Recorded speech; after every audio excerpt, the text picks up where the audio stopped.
Well, hello and welcome. This is kendfoster, and I'm the executive producer of the Upshift Summit. I am so happy you're here. This may be the most important conversations that you've listened to up to this point in your life. I know that sounds like a bold statement, but truly, we're in a place in this world right now where there's a lot of challenges. We all know that. Everything from environmental issues with our weather to our oceans, pollution, to homelessness, to wars. There's distribution of wealth that needs to change on this planet if we're to survive. And we have AI coming in, artificial intelligence, and there's just a lot going on. So I want you to be assured, just as I was assured after listening to many of the speakers that you're going to listen to, that we have solutions. And those solutions are going to be delivered to you in a summit that I'm so proud to produce and to deliver to you. Dr. Ervin Laszlo is the catalyst for this summit, as most of you know. Dr. Laszlo has been my hero. I've learned from him. I've grown for him over the last several months that we've worked together. And I'm happy that you get to learn and grow from him also. I wanted to give you some of the insights that I believe that you will walk away with this summit. So first and foremost, you get to learn from the exclusive knowledge from Dr. Ervin Laszlo. You get to listen to him on how to elevate your consciousness and catalyze personal and societal change. He takes a holistic approach, and all the speakers do the same. You're going to learn strategies to tackle complex global issues like climate change, inequality, and be able to adopt holistic systems approach to really make the changes not only in your personal life, but in your family life and your community.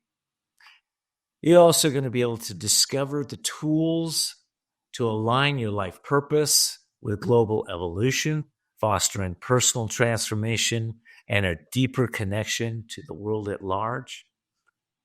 You're going to be able to engage with insights from a diverse range of visionary speakers, providing perspectives on how to create positive and lasting impact. And you're going to get takeaways, actionable steps to implement in your daily routine, helping you to contribute to the collective upshift in consciousness in society.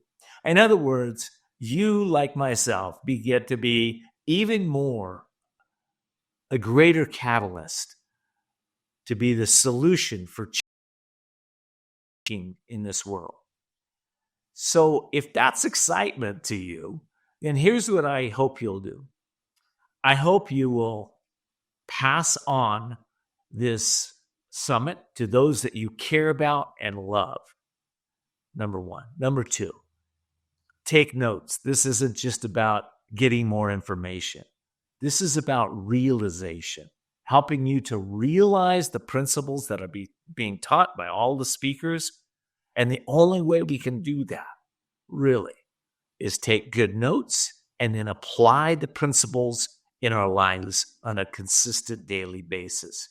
You're going to be learning things that I believe just as you listen to the speakers, you'll be getting downloads from them into your own DNA and shifting your consciousness just as you listen to them. I know that's happened for me, so I'm pretty sure that's going to happen for you too. So we have an amazing lineup this first series. I want to tell you who's going to be on today. First of all, we have Dr. Deepak Chopra. He'll be speaking. Dr. Michael Beckwith and Sister Jenna have an amazing conversation that you're going to want to listen to. Alberto Villoldo. He is one that has explored the realms of consciousness in ways that I'm pretty sure a lot of you haven't. He's going to be giving his insights and wisdom. We also have Howard Martin from Heart Math, and we have Gary Zukav, the famous Gary Zukav. Well, all of our speakers are famous, and so many of you know them. That's why you're here in the summit. So I can just tell you this. It's going to be moving, it's going to be inspirational, it's going to be transformational. So enjoy, sit back. Like I said, please pass it on to your friends and family. And here we go with our first day and our first speaker. Enjoy. Hello, everyone, and welcome to Ervin Laszlo's Upshift Summit. Truly an amazing and wonderful event. And we are so happy to have you with us. And this is just an amazing journey that we get to share together. And hopefully not just during the summit, but long after. I would like to ask Ervin Laszlo to come onto the stage and welcome you all to the summit. So, Ervin, please come onto the stage. Nora, thank you for these nice opening words. It is my pleasure and privilege to open a summit named after me because I have initiated, supplied an idea for it, the impetus, but it's being carried forward by my friends and is being multiplied the world over. That is our purpose. Why Upshift Summit? What is Upshift and why a summit? Upshift means that we are moving forward on the path of evolution, a constant path in the universe and on Earth. It is a path that leads us closer and closer to the ideal state of coherence, where all things are in contact and communication with all other things, and all can flourish together. This is the wholeness that the mystical traditions have always been talking about. This is the evolutionary destiny of humankind. But it is not guaranteed that we reach that destiny, that we can accomplish it. We have to be here, we have to be wise, prepare for it, welcome it.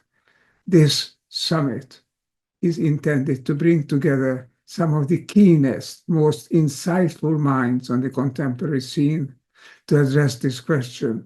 How can we guide the processes of evolution so that they lead to thriving and not to breakdown? This is in our power, but we need the best minds to consult, because this is a mindset change. This is a total system level change, which is introduced and can be carried through only by a total change of our thinking, of our feeling, of our perceptions. This is the task before us. Why? Because the world is untenable. The human world is not sustainable. We know that. We know the climate change. We know the exhaustion of resources. We need the problems of politics and of society. All this adds together to an unsustainable condition. So the question is not whether we change, but how we change. For that, we need to consult the brightest, most insightful minds of our time. And this is what we decided to do. In the next few days, now you will find opportunities to witness conversations, informal, spontaneous conversations by some of the most insightful people that is available on the contemporary scene. They have responded to our invitation, and together we'll have a consultation that is spontaneous, that is deep, and I believe it is unique on the contemporary scene. So welcome again to these consultations, the Upshift Summit. It is a summit. We need the highest, the best minds, the best ideas. And it is an upshift because it is leading us. It is meant to lead us, to guide us toward achieving a higher level of evolution, where we are all can work together, where we all collaborate. And together with nature and the universe, we strive and reach the next level of coherence, which is our evolutionary destiny. Reaching it in practice. This is our task. Thank you for being with us. Thank you for responding to this call. And we'll all look forward in the next few days to insight, informal, quite unprogrammed changes. Quite unprogrammed conversations spontaneously coming from the heart, from heart to heart. Thank you for being with us. And we look forward to this, spending 2 days or 3 days with you in your company to guide the human evolution toward a bright new phase in its work.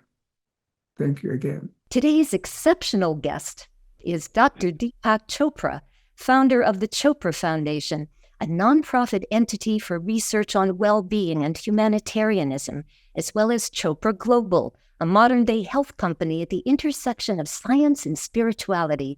He's a world-renowned pioneer in integrative medicine and personal transformation, and a clinical professor of family medicine and public health at the University of California, San Diego.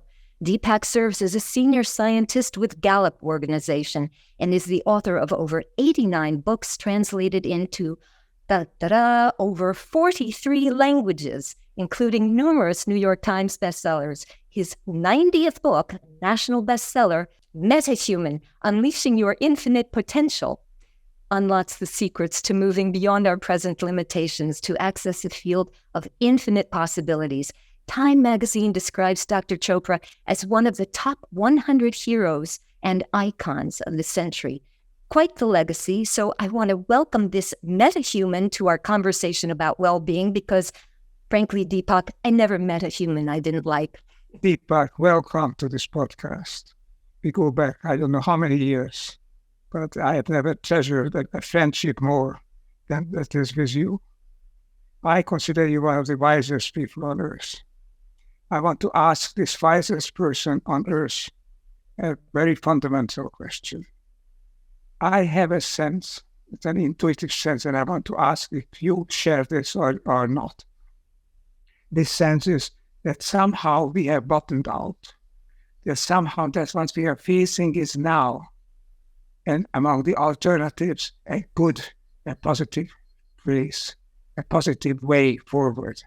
That what is beginning to happen is that the human spirit is beginning to awaken. As I try to facilitate a movement toward what I call the upshift, shifted toward an evolutionary higher level of sustainability and thriving, as I talk about that, I feel a resonance. Somehow more and more people join. I have more and more people say, yes, this is something we want to get involved with, and something that we feel too. Somehow we are on the cusp.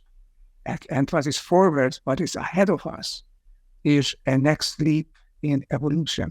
Perhaps too optimistic, too thought out. I don't think so. Deep down, I think that we have got now to the dawn of a new age, as this podcast series calls it. We are someplace where we can open the way forward like never before. This is just to add this one thought. Never before in the history of humanity and the planet have a conscious humanity faced an alternative like the present, an alternative of choosing its destiny, choosing it consciously. This is the first time this opportunity arises. And somehow I feel that we are meeting it. I'm not usually that optimistic, but I somehow feel that we are on the right path. We are moving forward. Deepak, what is your intuitive sense as well as scientific rational sense? Where are we in this historic turning point? Which way are we going forward? Thank you for having me in this podcast, Ervin. I treasure our friendship, also my friendship with Fred, whom I've known intermittently for many years. And thank you, Alison, for also introducing me and inviting me to this conversation. So, Ervin, when people ask, are you hopeful? My answer is hope is a sign of despair. We don't need hope unless there is despair. So, we have to be independent of both hope and despair. Same thing for optimism.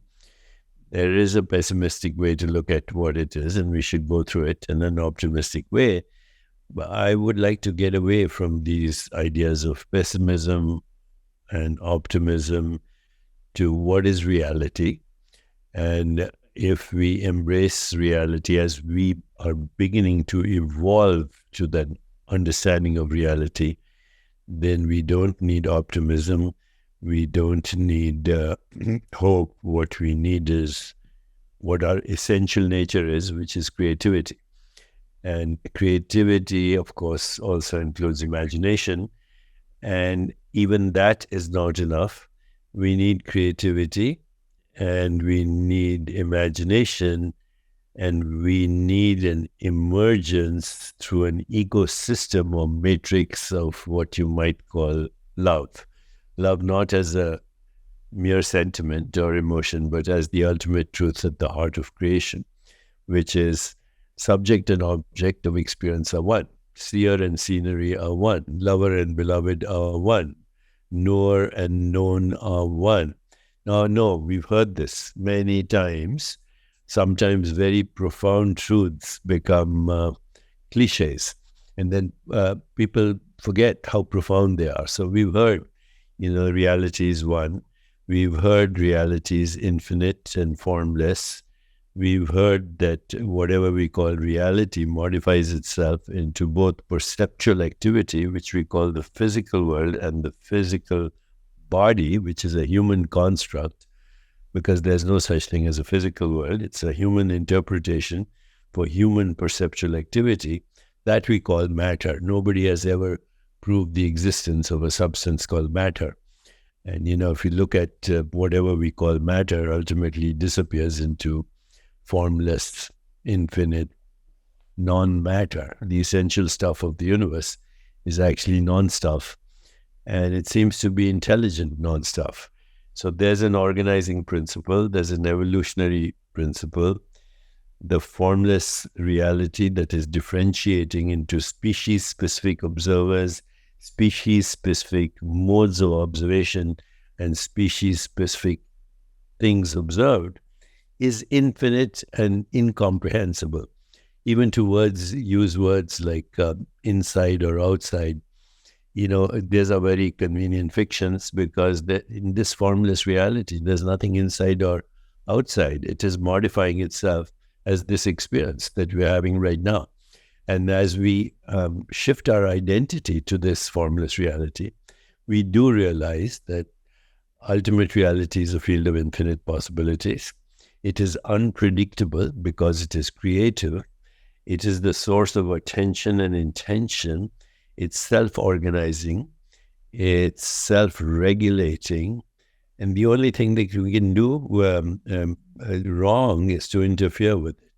So the whole idea that I am doing something, that I have causal agency, is what is causing problems. The subject-object split, the naive realism that says that we are physical objects in the physical universe, and that the world exists as perceived by humans, even if humans are not there, is actually a very ridiculous idea.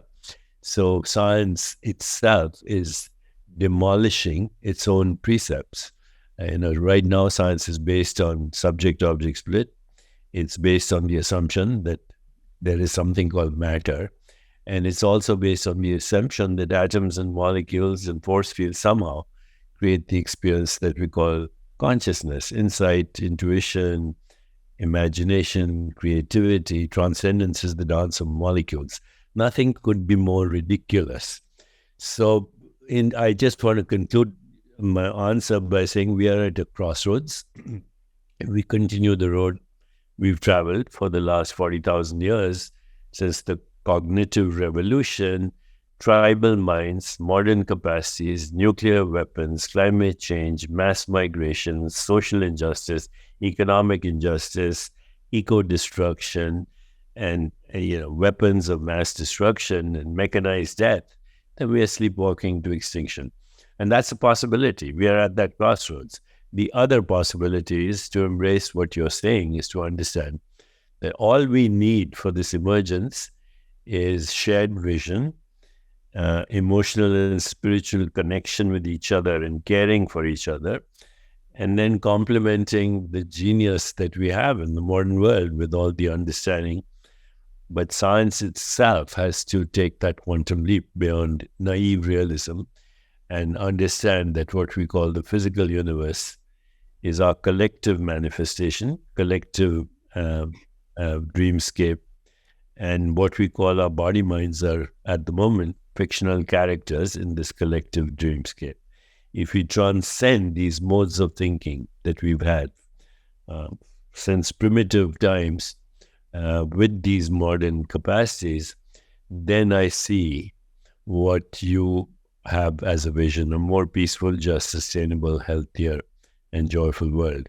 But this is a moment of choice for collective humanity. You cannot depend on special interest groups, nor can you depend on leaders, world leaders. Most of them are gangsters and murderers. And you can't even depend right now on industry, the industrial complex. So you need a grassroots movement of shift. And that quantum leap has to be what you are suggesting right now. I'm sorry for a very long answer, but that's a summary of where I think we are. Deepak, we think exactly like, my biggest project right now, you want to be put all my energy in inspiration, whatever insights I had, is called the Upshift movement, where people can join to facilitate that direction, which is in an evolutionary sense, which brings us to a higher level of integration with freedom, with consciousness. This is not an indifferent universe. This is what I'm saying. It doesn't go by itself completely. There are elements in it which move it in one direction or another. And my question, my intuition, at the same time as I want to share with you, that somehow compared to what it was 6 months ago, a year ago, or many years, or several years ago, there is a positive element, a positive motivation, something emerging, which is not entirely indifferent, not casual. It is emerging because it's part of the universe. It's an evolutionary imperative. It's you either join together and create a whole system which has its integrity, has its unity in its diversity, and is capable of cooperation. All that system and its environment are going to break apart. That's why we need that new thinking, that new vision that you're both talking about. Everything you say about the new sciences is exactly what I've been thinking about, been writing about. It's perfect. I want to add, I have this sense, not a predetermined sense, but a sense of possibility, enhanced probability, let's say, a possibility which is not neutral, that we are moving forward in, and all of a sudden now, let's see, all of a sudden, I mean in the last few months perhaps already, moving in a direction which promises, which tells us that yes, the future is much more opening up for us, a positive, constructive future than we had thought. That we are part of a goal-directed evolutionary system, and we're beginning to realize it and joining it. And that joining means exercising what you and I and many people around us call love. We can become loving beings, and that way, by feeling the love imperative, the love impetus in the world, we can be agents of a better world coming to us. I have that sense. It's not a usual optimism. It's a sense of optimism. It's a sense of possibility. I'm a possibilist, a potentialist, if you say. We have the potential to move forward. We need to facilitate it. And you and I and people around us on this podcast series, we are committed to facilitate that positive evolutionary option, which is the greatest promise, the greatest light at the end of the tunnel that we find now in this day and age. In a sense, we're acting like midwives, and I'd like to hear a midwife response from Fred about this dynamic of helping to facilitate, to birth what Ervin and Deepak have been talking about. Your thoughts? Yes. We are the midwife of the field. We do participate in the creation. With our belief and thoughts, we create always our future. If we look at the history, our future is always in our head. And we are the representative, otherwise called doing God's work, or we are the agent of the universe. Now, we already predicted a long time ago that this era is going to come, the second exile era. We don't know exactly when. We know that in many of the traditions, it says 2,500 years after Buddha is gone, this is going to come. Major awakening. In fact, Buddha even wrote a Dharma for this people 2,500 years to study. It was predicted. Why? If you think about energy, it's just clustering together to give a perception of form, because we have receptors, and so we perceive it as a form. As Deepak said earlier, it is just perceptions. It doesn't exist. So the clustering of energy to give the perception of matter and form. And so as we move, we actually participate. If you think about energy, it's always rotating like yin and yang. And therefore we see history keep repeating itself. Everything is duality of yin and yang because it's energy. And if you don't have intervention to the energy, you can actually predict the energy where it's going. Unless, of course, human being awakens and participate more and more in shifting the energy, and therefore you have a little bit of impact. But we think that we have a lot of impact. Sorry, we're just an agent. And so this awakening is well protected. The Mayan calendar predicted. The energy of Earth is increasing. The speed is increasing. So being on Earth, we observe the same thing. Our energy is not separable from the universe energy. And that's why there's astrology, right? And so, yes, I totally agree. We are agent. We participate somewhat. And to the Chinese is, hey, we have to live in accordance to the Tao. Why? We don't create anything. The evolution energy is creating it through us.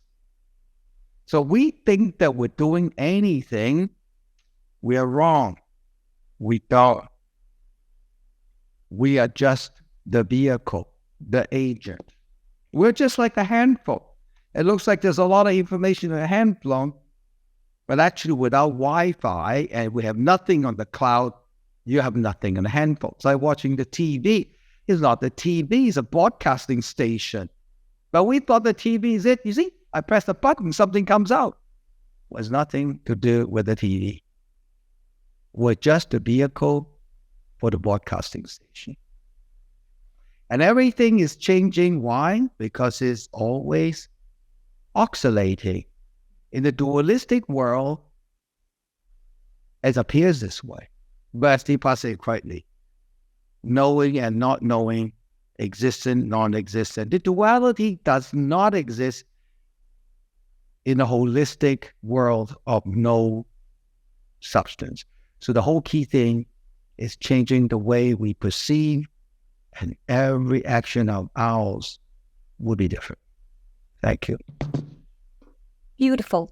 I want to ask you something, Deepak, because this is all related. You know how when somebody is drowning, they're flailing in the water, and in a sense, this is sort of what the dynamic is on Earth right now in this global identity crisis, or all the convulsions that we're going through as we're birthing whatever is coming next.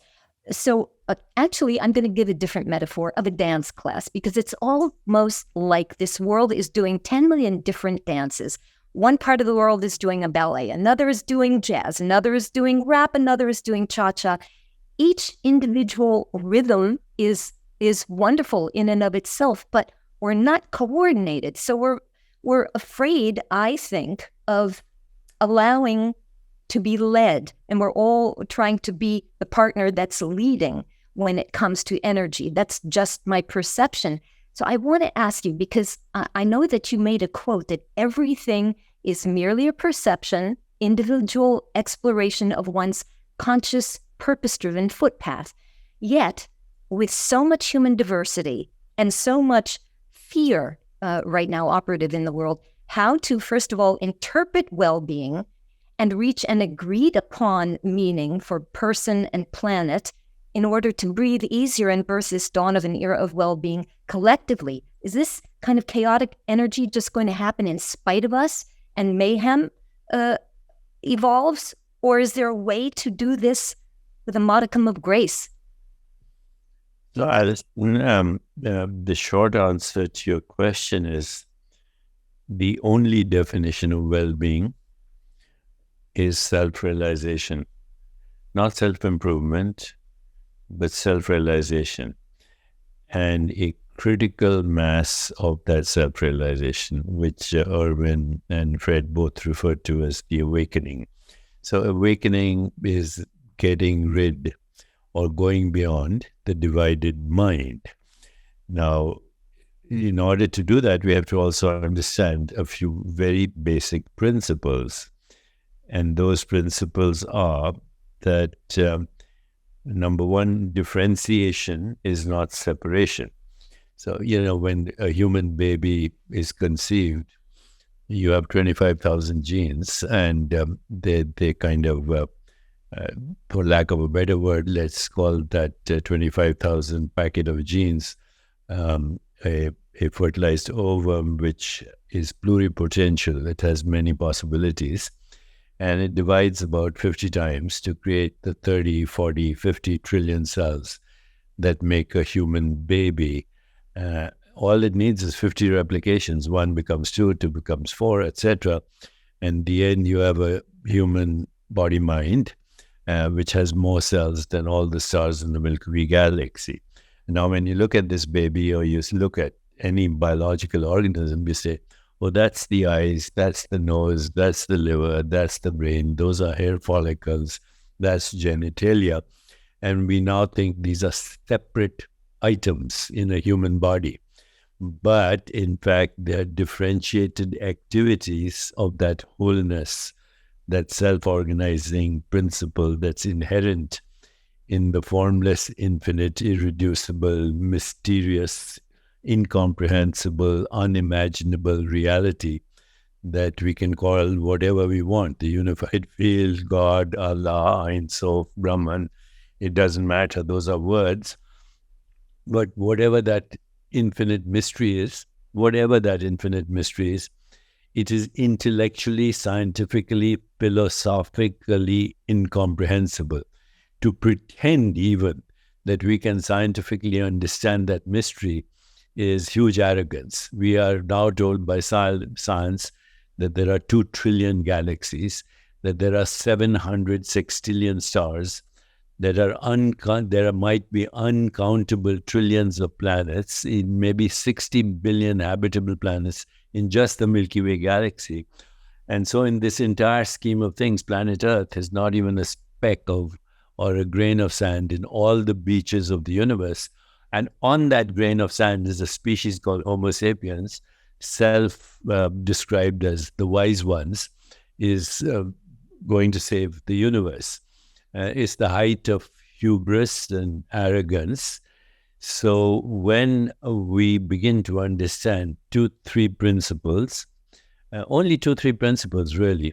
One is diversity and differentiation is actually manifestation. So maximum diversity, shared vision, which I mentioned earlier, emotional and spiritual bonding, complementing each other's strengths with that shared vision and that emotional and spiritual connection that we call love, but with maximum diversity.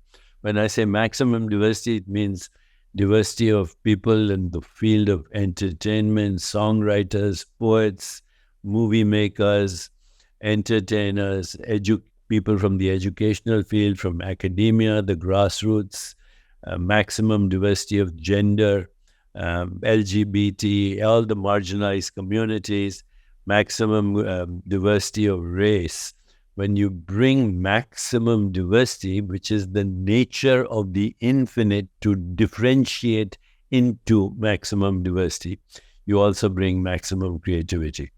So creativity, love, diversity, shared vision, emotional bonding. Those are the ingredients for the movement that Fred and Ervin are predicting, and that has been said before. We're not really saying it for the first time. We're recycling some of the greatest luminaries that have existed, whether it's the Buddha or Rumi or Jesus. It doesn't matter. Some of the greatest luminaries have said this in the past, but now we have technology. We're sitting. I'm in New York. Fred is in Singapore, and Ervin is in Europe, and we're having a conversation, and we're reaching hopefully millions of people. This is a neural network that's evolving. Now we call it the internet, but it's a neural network, a new connectome that is evolving. And no one in the past, not Jesus, not Muhammad, not Rumi, not the Buddha, had this privilege of extending their little microphone into a global arena where, if what we are saying makes sense, and there is in fact the possibility of rewiring the entire planet's brain through what we call the internet, and even as we speak right now, the technologies that are evolving, and we can't take credit for the evolution of these technologies, because the technologies themselves are part of the evolutionary impulse of the universe. Unfortunately, the technologies are both divine and diabolical. So when you have creativity and the divided mind, you get nuclear weapons. When you have creativity and the whole mind, you get a more peaceful, just, sustainable, healthier, and joyful world. So this technology, I feel, as it extends into what we call the metaverse, into new things, even though they're going through turbulence, cryptocurrency, democratization of the privilege for freedom, the idea of shared values, the fact that technology will soon move into blockchain, decentralized voting systems, the ability to track everything to its source, the blockchain technology, the cryptocurrencies, the new metaverse that will evolve into immersive, intelligent ecosystems where we are actually immersed in the reality that we are projecting and expanding our perceptual activity beyond even normal normal perceptual activity is a very narrow band of electromagnetic activity that we translate into our perceptual experience that we call everyday reality. But, that is very species specific. I've now met people who can access the reality of other species, of plants, of insects, of other sentient beings. We are part of a matrix of intelligence that is so incomprehensible. No philosophy, no science will take us there. So I go back to traditions like the Buddha's tradition, because I'm part of that Eastern culture, but also go back to the Vedanta, which, has some amazing insights. The Yoga Vaishishta, a text from thousands of years ago, says infinite universes come and go. In the vast expanse of consciousness, they're like motes of dust dancing in a beam of light.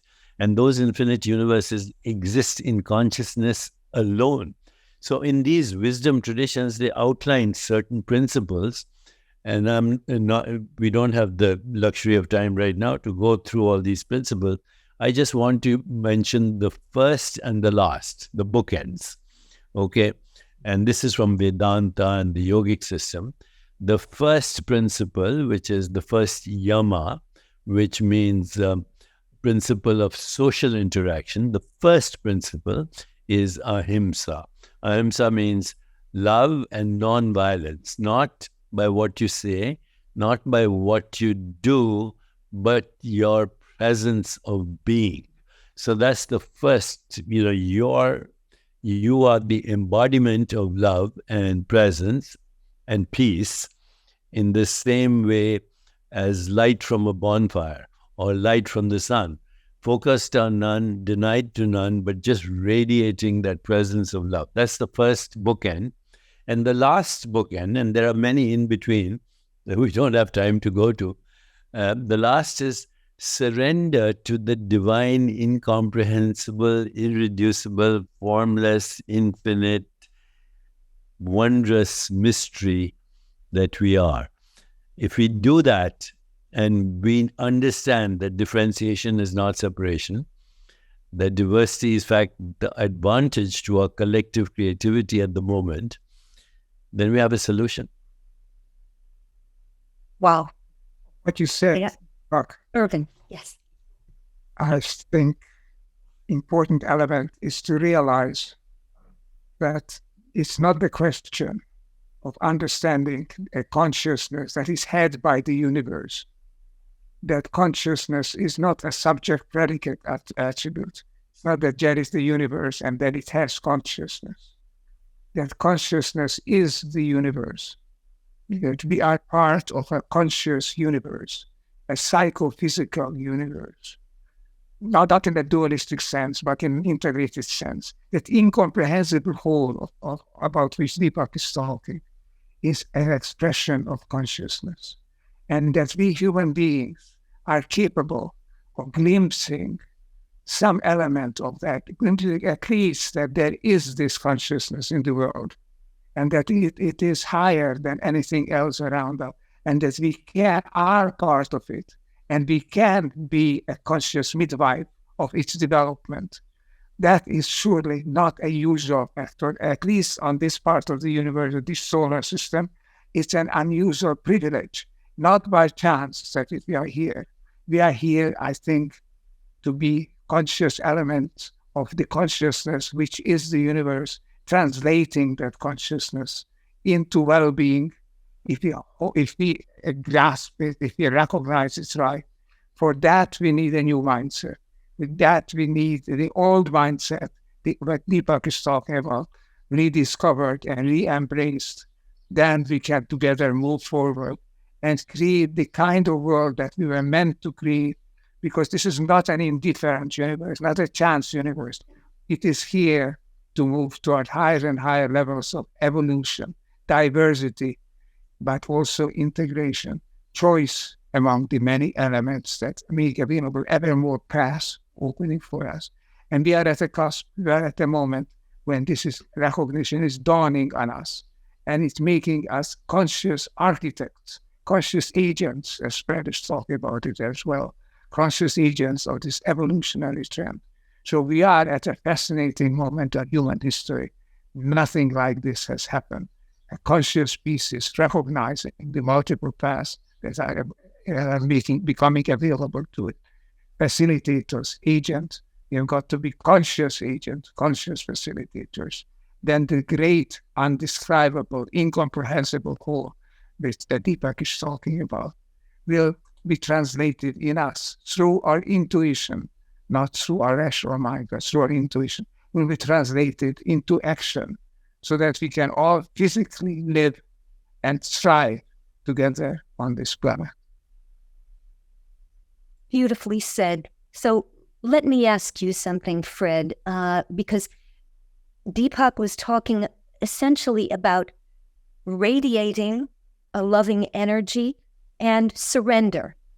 He also had mentioned, among others, Rumi. And I want to ask you something, Fred, relating to our dark, if you will, our dark nature, which continually asserts itself throughout the ages, yet we keep condemning and suppressing it, which just reinforces it as it festers and either explodes into more violence and tolerance that we're seeing right now, or implodes as in disease. Rumi has a quote, and I'll tell you this: that which haunts us will always find a way out. The wound will not heal unless given witness. The shadow that follows us is the way in. So when birthing this new era of well-being, should we first, we're talking about grand and vital concepts, but we've got to also bring them down into a kind of bite-sized piece that various people around the world can digest. And there is so much fear right now. So when birthing this new era of well-being, should we first perhaps lily pad towards love by removing the stigma of disliking something or disagreeing with someone, and first learn to do that safely and respectfully? Is that a lily pad towards love, or is there no such thing? And then I'd like to hear Deepak's feelings. Fred is reflecting. No, I'm trying to find a little arrow to open up my mute. A real world issue. Okay. Well, we evolve in the direction of perceived challenge. You think about your life, isn't it true? And then why is it a challenge, right? So, the meaning of the dualistic world, when there's light, there's shadow. It's always there, but there's no light, no shadow. It's our perception of light and shadow. So when we look at our shadow, we'll find the light, and vice versa. But, there is no such thing, the dark side. It's just an appearance in a dualistic world. They always happen. There's light, there must be shadow. And so when we think, oh, this is our dark side, there's a perception. So earlier I heard the thing about nonviolent. It just clicked my mind. What is nonviolent communication? Don't be judgmental. And what is judgmental? The minute you have duality, you have like and dislike. So you take out the duality and judgment, now your perception is subject-object unity. And so first, when we say, okay, where am I going to find light? You're going to see the shadow, and you know where the light is casted. You know the sun is that direction, right? But that too is not real. It's still a dualistic thinking of looking at things. And in fact, would there be light if there is no darkness?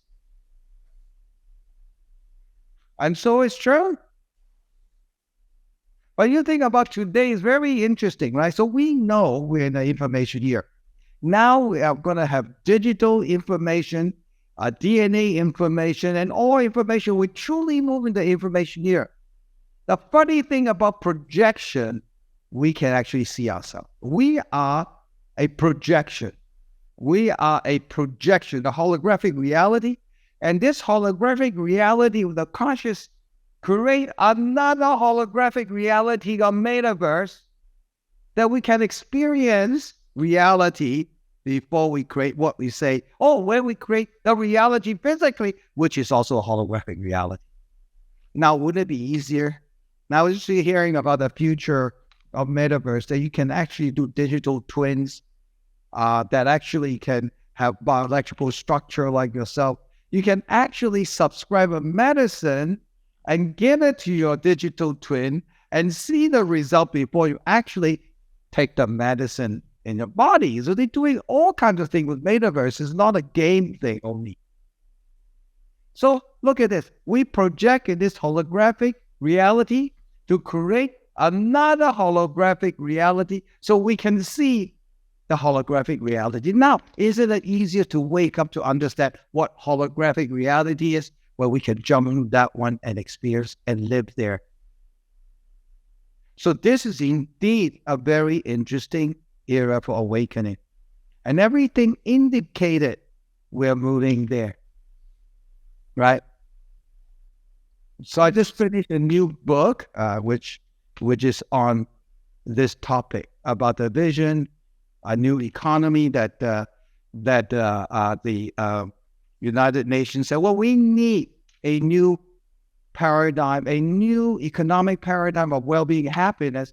We need to have that to move from GDP to GHP. Now, GHP is not outside. GHP is inside. So the 10 happiness report is jogging on the same spot. You cannot find GHP outside.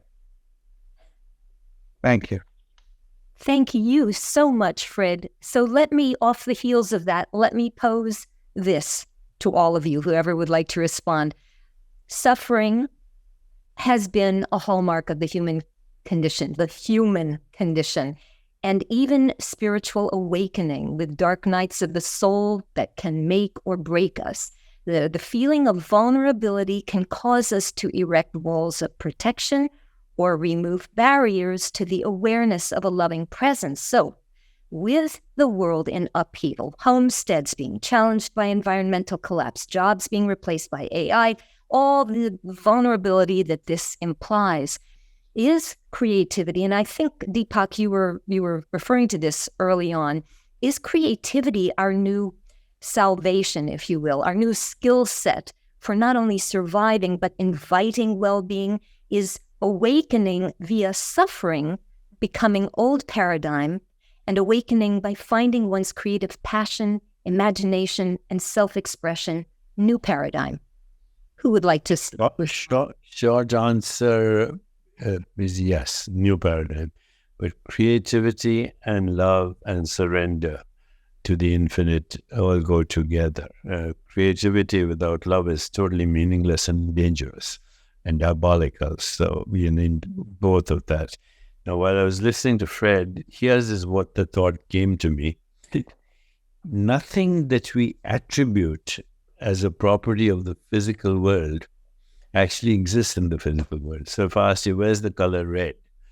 There's no color red in the physical world, and even as I perceive this color red, it's colorless photons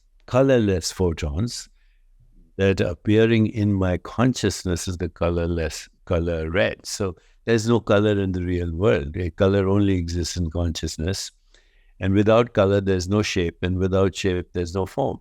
Similarly, there's no sound in the real world. There's no flavor in the real world. There's no scent in the real world. There's no image in the real world. There's no thought in the real world. There's no insight in the real world, or what we call the real world, the physical world, the creative world. The whole thing is assembled non-locally, and yet we have this extraordinary experience that we are having a local experience. And that is a trick of the senses, as Fred said. And our sensory perception is always delivering magical lies. So, they're magical in that everything appears that it's true. The earth seems flat, but we know it's spinning at dizzying speeds, hurtling through space at thousands of miles an hour. And it's not flat. Things appear solid. We know they're proportionately as void as intergalactic space. So everything that you perceive, everything that you can think, everything that you can imagine, everything that you can conceptualize is a lie.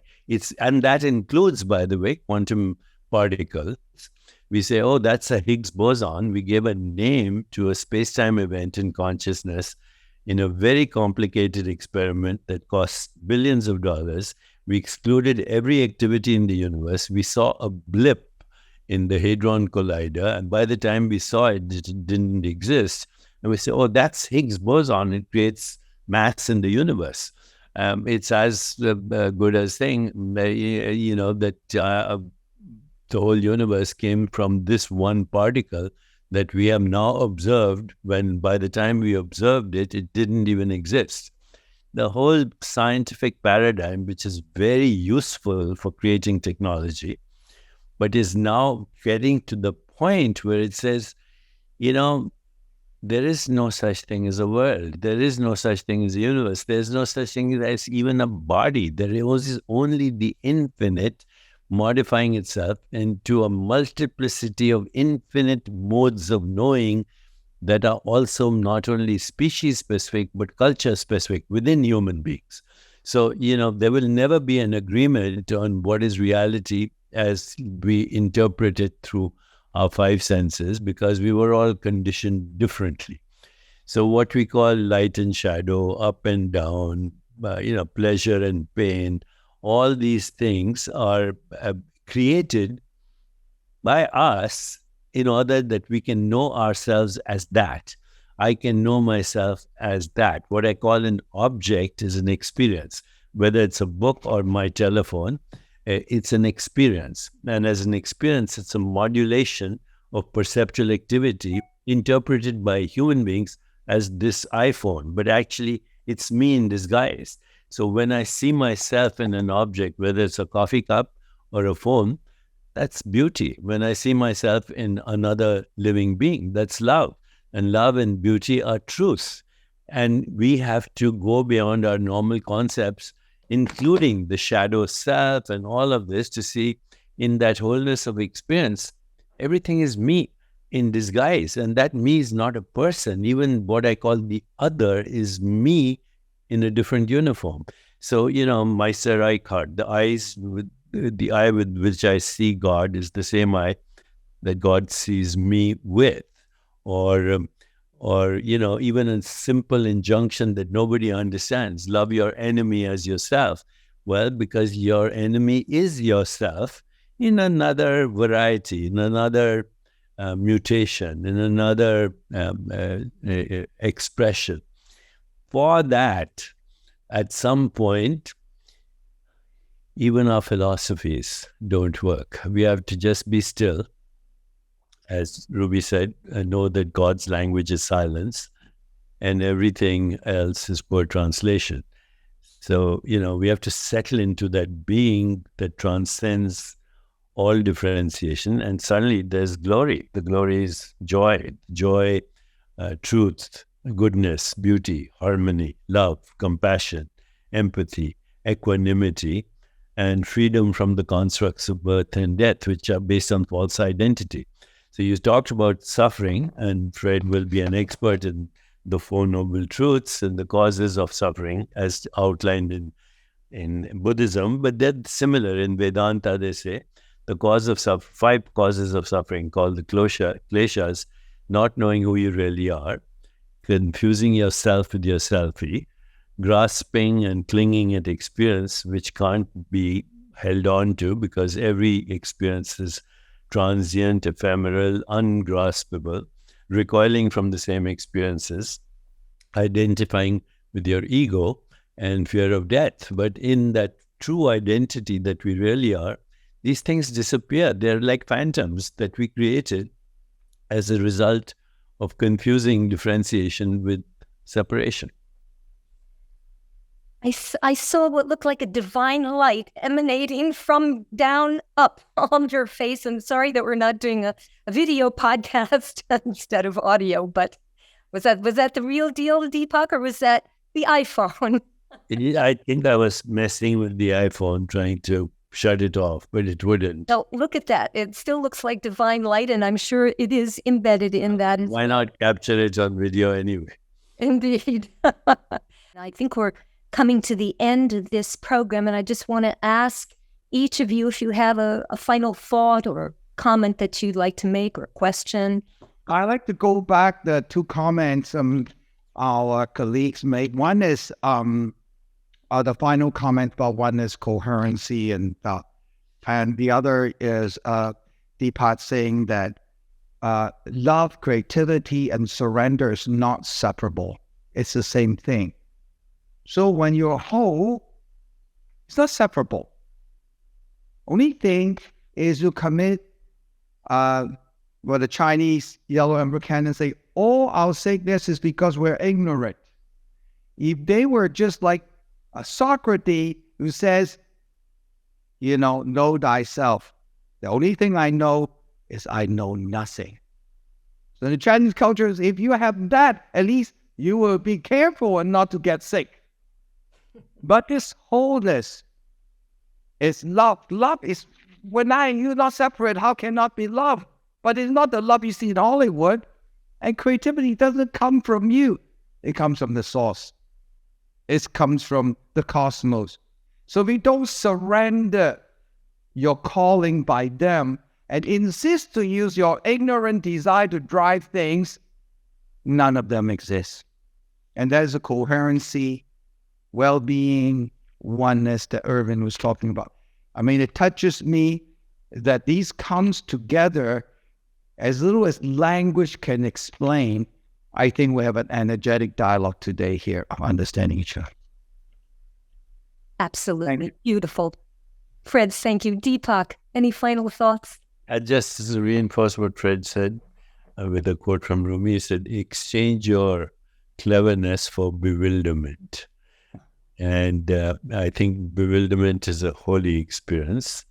And when we have that holy experience, we are holy ourselves, we are whole, and we are healed. And what creativity is a new story, a new context, a new meaning, new relationship, is really a death and a resurrection. So we need that death of the old story, and we need the virgin birth of the new story. Oh, here's to that. Ervin, final thoughts. I think we have said most of it. I think it's dealing with a great mystery in which we participate. It's not outside of us, it's in us. If we want to give up to our mission of conscious beings, we have to wake up to know that the answer is in us, and that the problems of this world have arisen because we have ignored them. We have just tried to do everything we could in short-term benefits. Now it's time to get back, to recognize that we are children of the universe. We are part of that wholeness that Deepak is talking about, that Fred is talking about, and do our best to be a constructive part. So as indestructible, indefinable events in this universe, we could continue, exist in this universe, to persist and to have other indescribable elements to persist with us.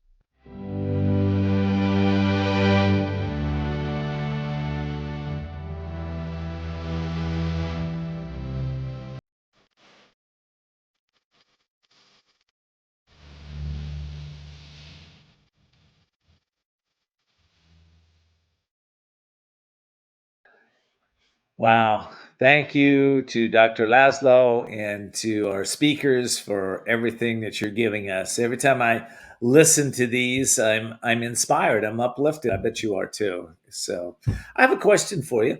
Is there anything in your composition, your disposition, that seems to ruffle you and put you in a state of upset or anxiety or stress? What is that? Is there something in your environment that's doing that? Something outside of yourself, a person, place, or thing that seems to be outside of yourself that's creating this disruption or disharmony in you?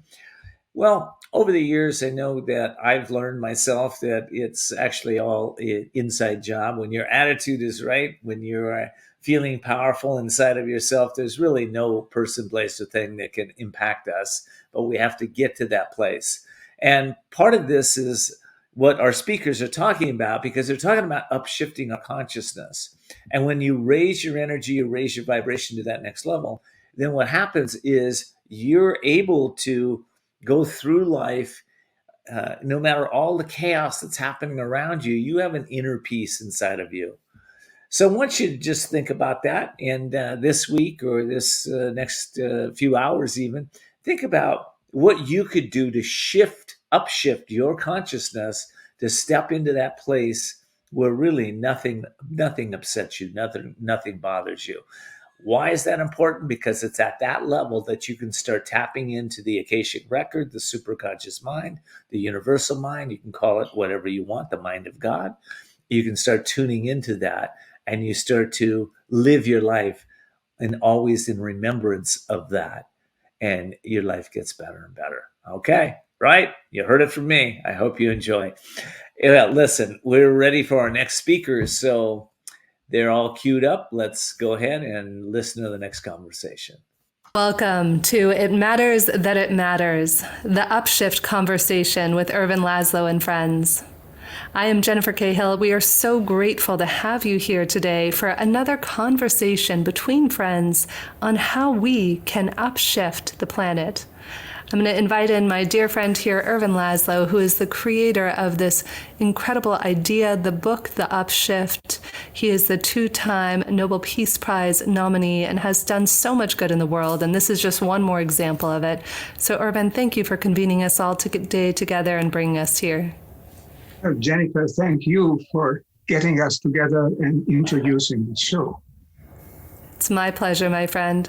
Well, speaking of friends, we have two other esteemed friends with us who I'd love to bring on today and then open up this conversation, as this is a dialogue between friends, and we encourage this dialogue and this conversation to not only be here with us, but to actually be with each and every one of us as we go out into the world.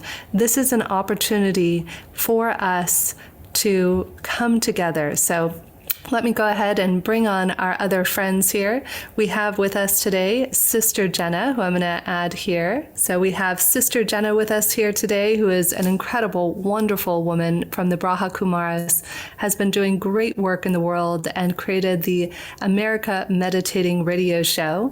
And of course, we have Reverend Michael Beckwith, who is an incredible human being, Reverend at Agape, a non-denominational spiritual center out of Los Angeles that I've been honored and privileged to get to attend many times myself throughout the years. And so thank you all for being here with us today. My joy. Thank you for the invitation. It's my Om Shanti. Om Shanti. Well, Ervin, over to you, my friend. What is the burning question on your mind about how we can all upshift the planet? The burning question is, can we make it? And I think we can. But we have to discuss how we do that. What is the meaning of the era in which we live?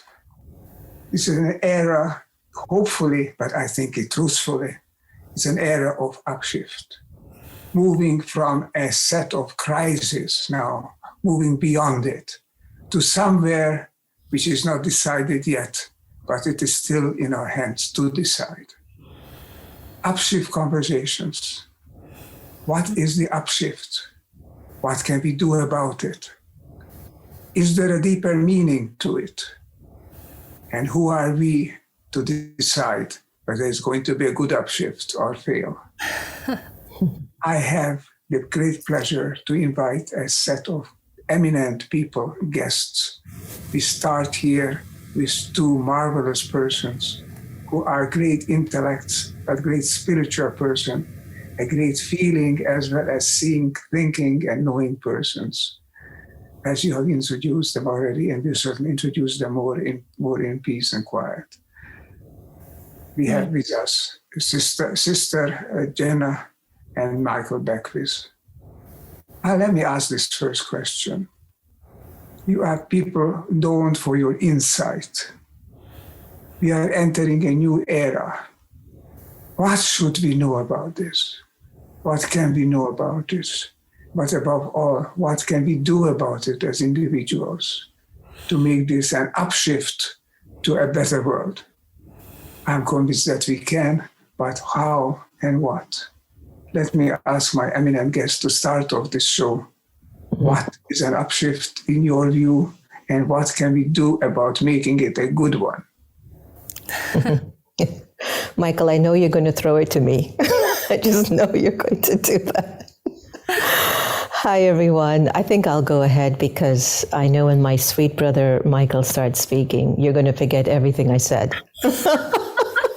Not true, my friend. I love what you say. Everybody is rapt with attention just at the sound of your Anyway, thank you so much for everything that you're doing. And what an important question now. You know, in one way, brother and sister, it's just I feel that the upshift is happening through our inner silence.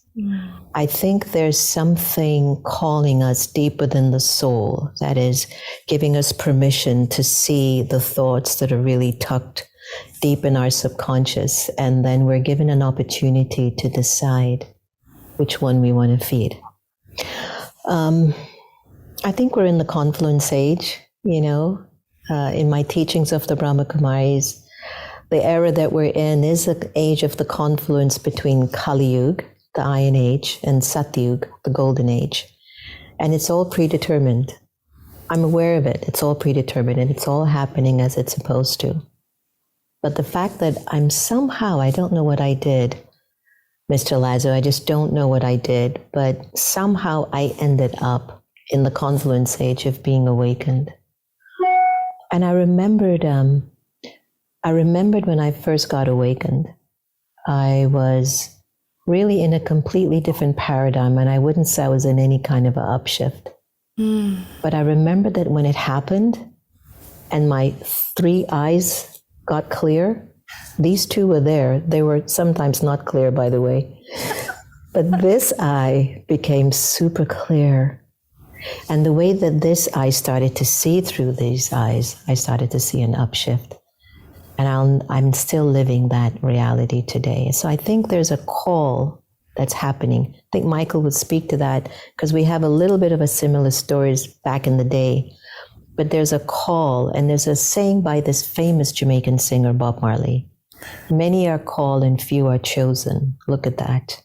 And I think many of us are being called right now.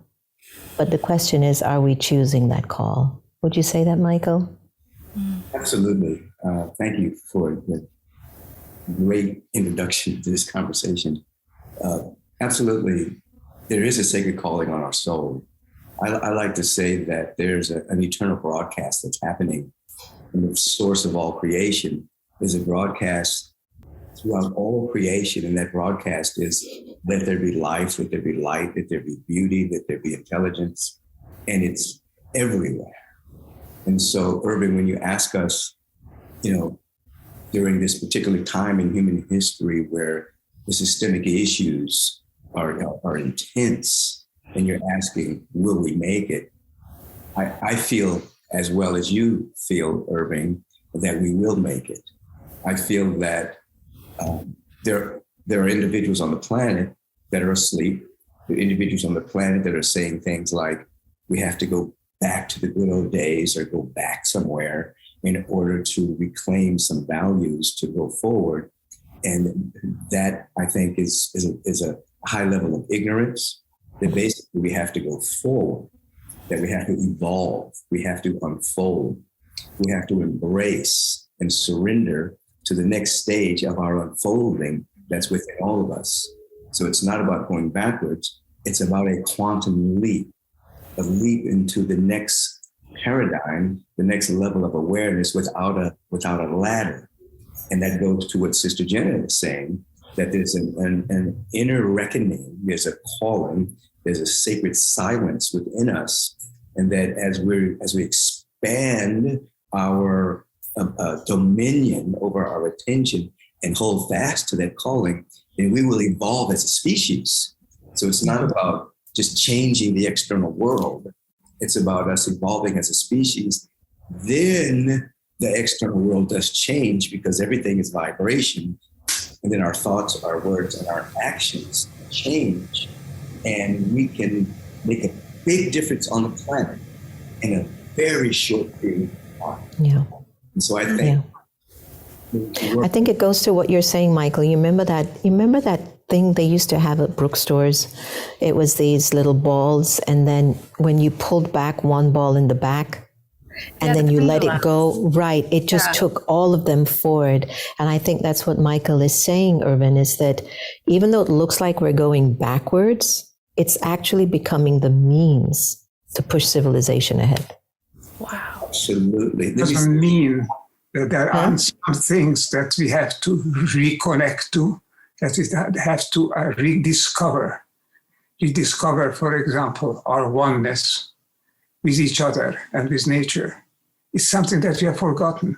We thought ourselves as being so separate. We can do what we want for our own immediate purposes. As long as it gives us more power, more money, we can do it. And we left behind our contact, our connection, our oneness with a wider, deeper reality, the system of life on Earth, probably the system of life in the universe. So going back means going down. It doesn't mean backwards. It means ahead, but at a deeper level. Would you agree to that? I mean, Sister Jenna, you've been talking about the third eye opening for you. How do you see our connection with that deeper reality, with what we call nature, what we call divine spirit, perhaps? It's funny. It's funny because as you were saying about this oneness thing, what came to my heart and mind immediately is how we all have that experience of oneness, whether we are in our homes or with our partners, with our animals. It's just that, as Michael said, it hasn't been broadcasted yet far and wide. And many times when we bring our little oneness into other people's oneness, sometimes it's not aligned yet with intention. And it's almost as if everything that we're going through is to help us to dig deeper to find the purity of the soul. And that takes me to your question, brother.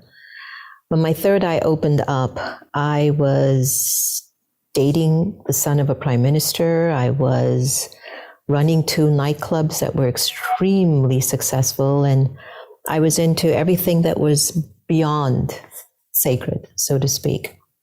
And when my third eye opened up, it's not that it said any of that was wrong, but when my third eye opened up, Ervin, it said, that's so small compared to who you really are. And so when it awakened in me, the first thing was I realized that I was a soul, and that the soul was immortal, eternal, and perishable, and that it's carrying stories and many, many recordings of many lifetimes, and I need to absolve those now by deeply and intimately connecting the soul to the divine. That's how the awakening happened for me, Ervin. And the moment the familiarity of my soul's recording pulled itself away from the I, me, the mine, the gender, the role, the looks, the body, it was as if my energy went somewhere else, Ervin. It went to the divine. And that opened up my third eye, which made my 2 eyes softer. But it made me see the truth in people, which maybe they couldn't see. And it made me see the truth in myself that I couldn't see. And so it made me make decisions that were more truthful. And that's how my upshift was happening. I think it happened through wisdom. Maybe when somebody hears this show, something will open up. Their third eye will open up. It is something that God will say through one of his children. And they will go, that's true. That's it. That's it. Michael, what do you think? You know, you said something earlier. You said 2 things earlier I want to comment on. One, we have a somewhat similar background. And I too, you know, I was attending USC at the time. I was a psychobiology major, but I was also, funding my education through the selling of cannabis sativas before it was legal. Look at Ervin's face, Michael. And we all have our past, Michael. We're not here to judge. I was a pretty wild child at that particular time in my human history. And like Sister Jenna, there came a moment in which, in my particular case, in a lucid dream, I was stabbed in the heart. Oof. It was excruciating emotionally and physically, and I died. When I woke up, I could feel the love of God penetrating me beyond anything I'd ever imagined, and the beauty of everything was pulsing everywhere. A piece of lint on the rug, the flowers, the wall, everything vibrating with the love and the beauty of the presence of God. And I could never get back in that box again. That it sent me on a path of researching what had happened to me. And that's when I bumped into the teachings of Jesus, the teachings of Buddha, the Dhammapada, the Upanishads. You know, I realized what was happening to me. And like Sister Jenna, you know, everything opened up, and what I thought was important in the world at that time was insignificant, the making of money and all of this stuff. And I remember just looking at human beings saying, wow, they're chasing after the wrong stuff, you know. And at that particular period of time in my life, people thought I had just freaked out. You know, they just said, Michael has freaked out on Jesus. He's freaked out. We don't know him anymore. And I remember losing pretty much all of my friends except for one, because no one wanted to be around me because I was just, they thought I just freaked out of my mind. But as years went on, you know, and I became more integrated with that state of consciousness, those same people, many of them now attend my community, you know. But the point being, there was something I integrated those higher states, and they became a new norm. Now, each of us I see as clearinghouses. The inner work that we have done in meditation, prayer, having an insight, and then integrating that insight and embodying it, the vibration that we carry is like a clearinghouse to the thought forms of fear, doubt, worry, separation, that silently and sometimes in words assist people in remembering who they are. Sister Jenna said something important about that little mechanism that bounces the ball and everything goes. Sometimes I like to think of it like this, going back to our question of are we going to make it as well. I look at it like what we're doing is like a slingshot. Like when you take a slingshot and you pull back, there's a lot of tension. And when you let the slingshot go, then the tension shoots whatever the obstacle, or whatever the pellet is into a future. Now, the universe, being the outpicturing of the order of God, is progressive. It never goes backwards. So when we have regressive forces that stagnate us, it's creating a slingshot effect, and it's creating a tension. In us, people who are awakening are creating a field. So as something is released, we go forward really fast. So it looks dire. And actually, life is never going to work against itself. Yeah. Evil can never be on the throne forever because it goes against life. Yeah. So we are standing in an awareness of unity, of oneness. And then the tension that's being created by repressive forces is going to shoot us even forward more faster because of the nature of the progressive universe. So it comes down to us in unity, and then the progressive universe never going against itself. And if I may piggyback on that really quick, Michael, what occurs to me is I think it feels daunting. I always like to put myself in the audience's mind and to think of the people who might be watching this right now. And some people who might be in the same place that you or Sister Jenna or myself, quite frankly, were at that point in their lives, it feels daunting to imagine, well, how do I get from over here to over there? And when is my awakening? And I just want to share a quick little story that the Kabbalah shared. It's not about trying to, boom, make that huge monumental change and expect that poof in a moment. It may happen for you that way, though it's doing the little things. And Ervin, I know you talk about this so much in the book, The Upshift. It's about the little things we can do about human beings, thinking about how we consume energy, food, how we interrelate. And the Kabbalists have this beautiful analogy where they say, if you want to imagine life like these scales, you have these two scales of justice, whatever you might want to call them. And every time any one of us, anywhere on the planet, does a single kind thing, it could be smiling at a stranger, it could be, giving someone a hug, sending a kind email, opening a door. It doesn't have to be earth-shattering and life-changing. You are dropping a sesame seed on the side for good. And every time we gossip or are unkind or uncivil, even to ourselves, or say hurtful things about ourselves, pluck, we're dropping another seed on the side of darkness or maybe ego, whatever you prefer to call it. The game we're playing as human beings is how can we get enough of those sesame seeds for good, minuscule, mind you. It doesn't have to be, yes, we're talking about an evolutionary impulse, an emergence towards the upshift, towards the greater good, though my invitation is to not get caught in the trap of thinking, oh, well, I can't go out and save the climate. I can't go do this, because that seems daunting. So, Ervin, what are your thoughts, my friend, being the one who created this upshift movement conversation in the book? What are the things that we can do? I know you and the Dalai Lama speak about it in the 3 ideals, if you will, that Michael talks about in the foreword of your book. How can we begin to do those little things like taking responsibility? Well, we can still simply become what we were meant to be, not by forcing it, but by allowing it to come forth in us. the greatest insight that it comes to when you look at through all the insights that you get in science, that you get in spirituality, in religion, and in business and wherever. The insight is that it starts with kindness, be kind to each other, and it moves toward love. Love which is unconditional and which is ready for us to grasp, to take, to seize, to live with.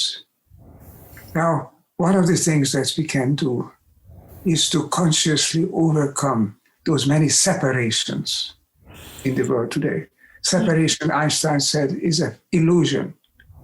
There is no real separation in the world. That's true in the physical world. That's true in the intelligent world, in the intellectual world. It's true in culture. It's true in spirituality.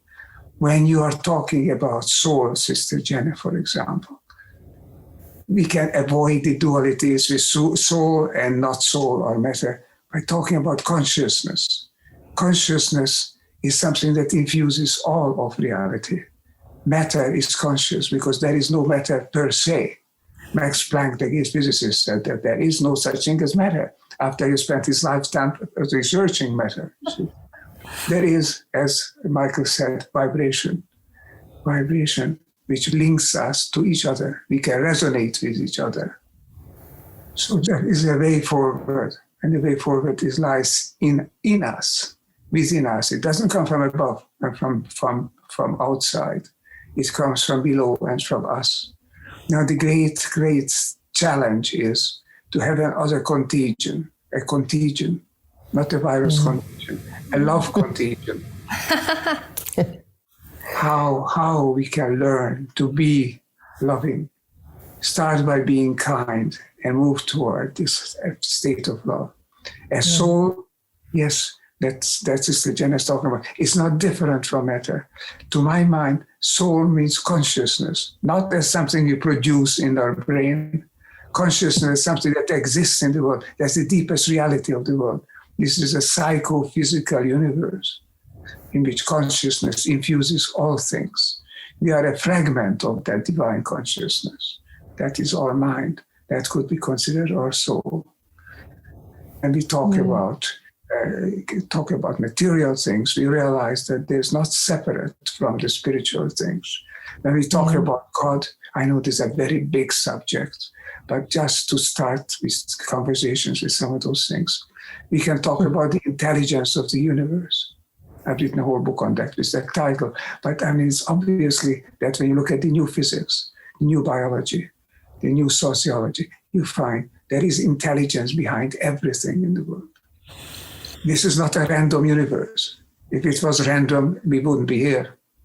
This is incredible that in the space of time, since the Big Bang, 13.7 billion years, a coherent universe emerged. It's a super coherent being, such as a living being. How could it emerge in this time? Not by randomness. That became very clear. Any calculation shows with random interactions, not even the DNA of a fruit fly would have come about. This is such a complex universe. Such a lot of factors come into it. So we live in a marvelously coherent, evolutionary universe. Becoming one with it is a great challenge, but it's a great opportunity. The old ways are being upset. The apple cart is now upset. The new way is opening. We have to find a new apple cart, a better one. One that we can pull and push together, because it's our apple, so to speak. So I'm so delighted to have all these opinions. Let's continue further. No, it was interesting, that idea of we have to find a way to kind of reset everything. It does bring me back to what you were saying, Ervin, about something I shared, the soul awareness, the soul consciousness. I've often wondered this question: what will it take for us to look at each other soul to soul and absolutely be non-judgmental? That it doesn't matter if you're black, white, Hindu or non, but can I see the authenticity and the beauty and the purity that you are, knowing that it's this law of nature, Ervin, and everyone, that we had to change. Michael had to do what he had to do in this incarnation when he was young, and I had to do what I had to do, and then something shifted because maybe it was just my time, everyone. But there's some of us who might be tuning on to this program, and this is your time, and you actually heard something from one of us, and that turned you on. That made you go, wait a minute. For me, I don't remember actually just hearing anything specifically. There were different things. There were different sesame seeds getting dropped. And eventually one sparked, and you're right, Ervin. I feel that it is all about consciousness. And now that we're evolving and broadcasting our soul consciousness, the other consciousness, the body consciousness, is aware that we're onto it. So all the energy that the body consciousness created, which were systems specific for different groups of people, that's being now revealed. It's not going to work anymore. So it's almost as if what we're seeing, it's pushing us towards our truth. And the only reason why it's so painful is that we're still attached to our old selves. Sister Jenna, young people say, go with the force, or let the force be with you.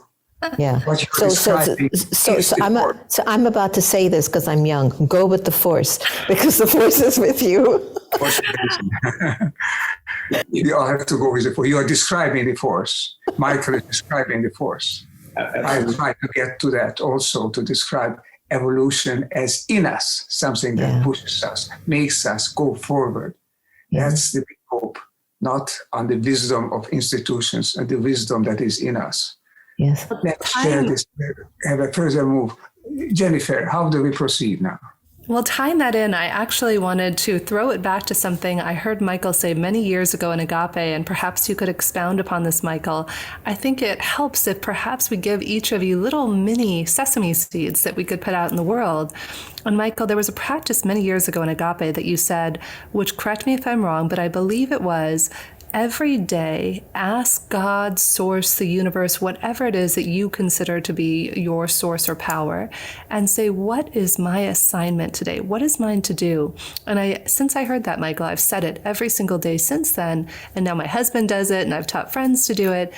What are some other little rituals, things that we can do to break out and into new patterns, new cycles, new ways of being? Because as we're all talking about, things are shifting. We are seeing basically this vacuum being created with old systems decaying, medical systems, economic, education.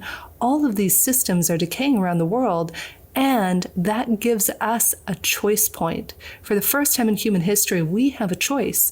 Do we allow the old paradigms to fall back into this vacuum? Or do we make new choices, create new practices, new rituals, new ways of being, just like you taught me so many years ago, Michael? What can we do? That's a beautiful question. And everything that you said within your question also created a lot of answer. Now, one of the things that I do every single day, obviously I meditate every day. That's just foundational.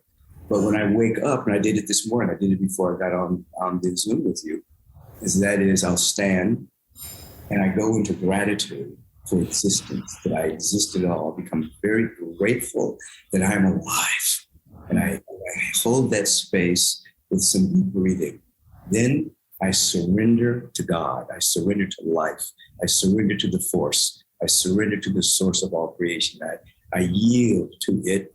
Then I say, may I have the strength and the power to complete all my assignments that come into my atmosphere today. Give me this, what is my assignment? And give me the strength to fulfill it. So I begin my day that way. And then obviously I'll enter into deeper states of meditation, but then that sets me up. Gratitude keeps you humble. And surrender, it takes you out of wrapping yourself up in a small package. And, for anyone that, it's wrapped up in themselves, makes a very small package. So surrendering to the presence of God takes your attention away from the little self. And then you have an assignment. It's about kindness, Ervin. It's about generosity. It's about compassion. It's about love. It's about creativity. And Ervin knows this probably more than any of us on this particular project. when you look at the arc over the last 30 or 40 years, what we're talking about now used to be peripheral, it's now central. It used to be woo-woo. It used to be, you hear words like consciousness and meditation and things of that particular nature. And it was always for a small group of people that were practicing some kind of occult practices. Today, it's in the nomenclature, it's in the language of our society. Meditation, visualization, turning within. So we can actually see the arc of unfoldment in our lifetime. And what happens, since we are timeless beings, and since the truth is timeless, as it becomes more active within us, then it quickens the evolution. It quickens the unfoldment. This is what I meant when I was saying earlier, that it's not going to take a long time to make the change, because that which is real and true is timeless. And as it becomes integrated in us, things happen very fast. So we go into gratitude, we go into surrender, we go into our assignment, we have a baseline of meditation. The timeless becomes an insight, and things appear to move very fast, much faster. Manifestation takes place faster. And we're in that arc now. I mean, Sister Jenna alluded to that by moving out of the Kali Yuga age. You know, the vibration and frequency is much higher. Things happen quicker. But as she said earlier, what are we feeding? You know, when we introspect, are we feeding fear, doubt, worry, and separation? Or are we feeding kindness and love, generosity, coming into a non-judgmental space and seeing the truth about each other? That's our work. So beautiful, Michael. Thank you for sharing your wisdom. And thank you to each of you for all the work you have done for decades now in the world to reveal light, reveal love in your own lives. And as Sister Jenna said, maybe there is something that one of us has said that sparks that sesame seed of light within each and every one of us.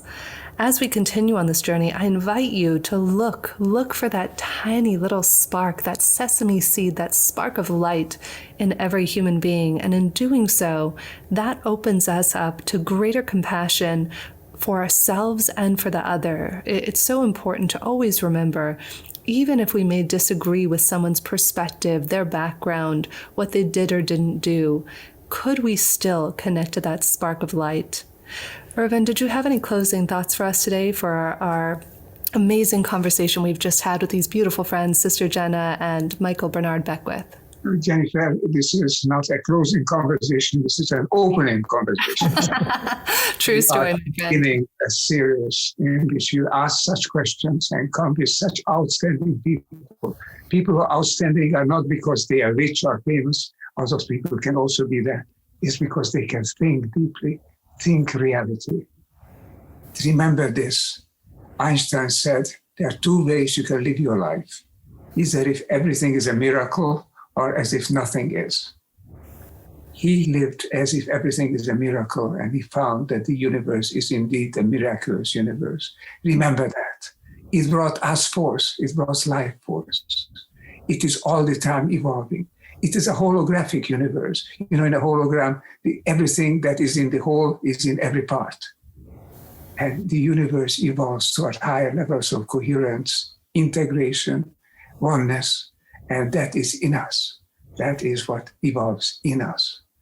The time has come to realize it. We can be thankful in an odd way, paradoxical way, for all the crises that we're living through, because it upsets the old way. And it opens the way to a new way of looking at ourselves and looking at the world. The data is there. It's not just imagination. It is deep inside, yes, but it's also good science.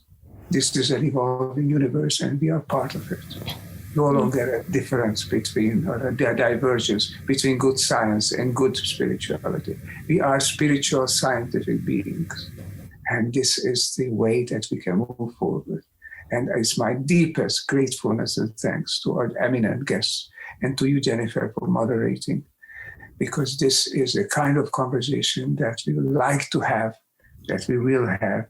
We will not be able to easily match this one, but we'll do our best. And we look forward to having a series of conversations in which you who look at this can be involved, can ask those questions, and can perhaps find your way. Look forward to a way in which you can get the answers.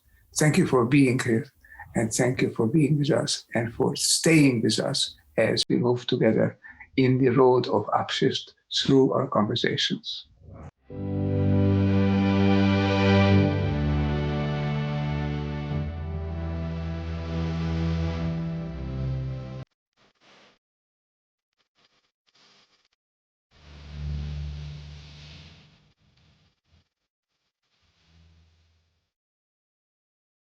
Well, welcome back, everybody. This is kendfoster. We're right between speakers again, and I just want to give you an inspiring message. You know, if you want to change your life, you got to change your thinking, right?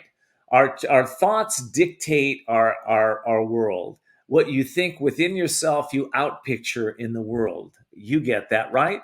You know, it's been said that thought is the kingpin of which we design a brilliant life. And I know our speakers are talking about that. Dr. Laszlo connects with that. Look at the life he's created: 106 books, 2 Nobel Peace Prize nominations, and inspiration for the world, which will outlast him for, this is his legacy. It'll outlast him forever and ever. So how did he do that? Well, he did this by what I'm saying right now. He was able to start to use his mind in a way to focus on his dream of helping others upshift their consciousness as he upshifted his own consciousness to the point where it's pure wisdom that flows through Dr. Laszlo on a continuous basis.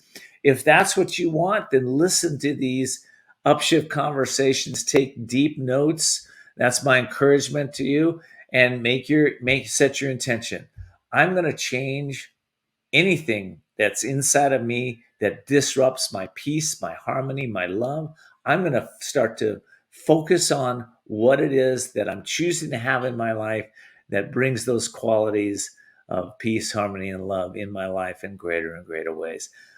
Okay, that's my message between the speakers. Hope you enjoy. And here we go. Here's our next speaker, and I hope you'll enjoy our next one too. I know you will. They're all amazing, aren't they? Today's unusual guest is Dr. Alberto Villoldo. I hope I pronounced that correctly, Alberto, but you'll correct me if I didn't. He's a medical anthropologist, psychologist, and shaman who studied the spiritual practices of the Amazon and the Andes for more than 30 years.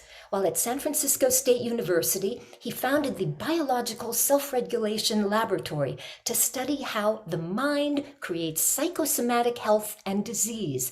Founder of the Four Winds Society, he instructs individuals throughout the world in the practice of energy medicine. Dr. Villoldo has written numerous best-selling books, including Power Up Your Brain, The Neuroscience of Enlightenment with Dr. David Perlmutter, Shaman, Healer, Sage, and Wall Street Journal bestseller, One Spirit Medicine. Welcome, this tremendous opportunity to speak again with Alberto Villoldo, whom I met many years ago. We're looking forward to meeting again in person, but let's make the most of this opportunity. The whole issue of mind and its role in the current situation of the planet and of Earth and of humanity on Earth is absolutely a crucial issue. To shed light on it, as Alberto Villoldo had, is a tremendous treasure these days. I just want to add that I feel that discussions like this, talking about the role of mind and consciousness in creating a world that humans can live in, that can thrive together with the rest of life on planet, that is one of the key issues of our time. It's one of the key necessities to look into this.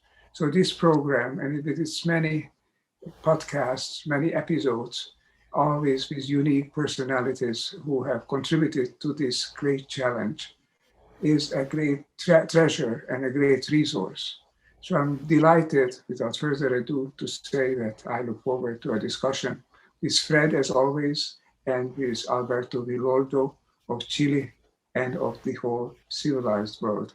Thank you for this opportunity. Wonderful. Welcome, Alberto. Would you like to say a few words before I pose a little question to jumpstart the conversation? Yes, it's an honor to be with you today. It's a pleasure. I know that we are all working together to really launch the start of a new humanity, because the old humanity is really becoming extinct and has really not done a very good job of itself. And this is what the shamans call dreaming a new world into being. And it's done as, like the Tao says, when nothing is done, nothing is left undone. It has to be an inner emergence of a consciousness and of a set of behaviors and values that are in contrast to the ones that we've been living so far. So it's an honor for me to be with you today, and with Ervin, that I met years ago, and I've admired your work for a very long time. Thank you. It seems that our archaic limbic brain has dominated and defined us for ages. Yet there were periods in ancient history where we did indeed flourish. So is this now merely a question of, shall we say, stimulating and exercising our atrophied musculature to maintain this new brain, to stimulate our spiritual musculature and keep it limber to avoid contracting back into its historic, habitually destructive position? Alberto, would you like to start? Sure. The limbic brain is a very ancient brain. We shared it with the Neanderthals. And when I was to San Francisco State, I was directing a small brain laboratory to see if we could create psychosomatic health, because we knew we could create psychosomatic disease. But there's no part of the brain that's bad. It's just that this is a very outdated brain that has 4 operating programs, which are fear. It's fear-based. It's the amygdala. It's fear, feeding, hoarding. This is mine, and I have to protect what's mine, and I'm not sharing. Fear, feeding, fighting, aggression, projecting the enemy out to the other, and predatory sexuality. So this is a brain that was really important when we had, jaguars and lions stalking us. But today it's an important brain, but it cannot be in the driver's seat any longer. We have to really upgrade to the higher brain of science, of logic, of music, of quantum physics, of interconnectedness, of mystical experiences. So yes, it's time for that new brain that's going to help us have a new humanity and right relationship with the earth. But the problem, of course, is how do we get to it? And this is what the shamans of old mastered, even though they didn't know the brain and the neuroanatomy and neurons and neurotransmitters. They knew how to access these ancient. This is the birthright of every human, is to awaken these extraordinary capabilities of the mind. And this is why I have stopped identifying with the science part. The science is important, and more with the ancient wisdom, which is so necessary today for us to have a new relationship with the earth. So true. I want to say, we are talking about tapping the source, going back, going to the origins. Now, we can't just go to the limbic brain. We have to overcome it, actually. How can a shaman help us to tap into the source again, to be able to choose how our brain operates and overcome the old limbic fear-based brain? What could a shaman do? What did you do as a shaman? What can we learn from you? Yeah. Well, first, the shamans were biologists. They were very careful observers of nature. And they noticed that there were only 3 species, and today we know this from science, 3 species in the planet that did not have death programmed into their DNA. And these were humans, whales, and dolphins, orcas. Every other, the 40 million species in the planet, 39.9 million died when they were no longer reproductively viable. There are no grandmothers in nature. Grandmothers don't exist in nature, except for these 3 species. The orca grandmothers teach the young how to communicate, how to hunt. Our grandmothers were the wisdom keepers. So we're taking part in an experiment in intelligence, what biology calls intelligence and what the ancients call spirituality, which is consciousness. These 3 species have been selected, and biology is always experimenting. Let me give you a quick example of another experiment. In the Andes, the people that live in very high altitude, where I did my research as an anthropologist, the experiment was big hearts, short stature, big hearts, a lot of hemoglobin, oxygen transport. The experiment in the Himalayas was different. In the Himalayas was more mitochondria, energy factories inside every cell. The experiment in the Himalayas succeeded because the Sherpas can climb up to Mount Everest without oxygen. But in the Andes, it didn't work out very well. People were dying young at high altitude. So biology's continually experimenting.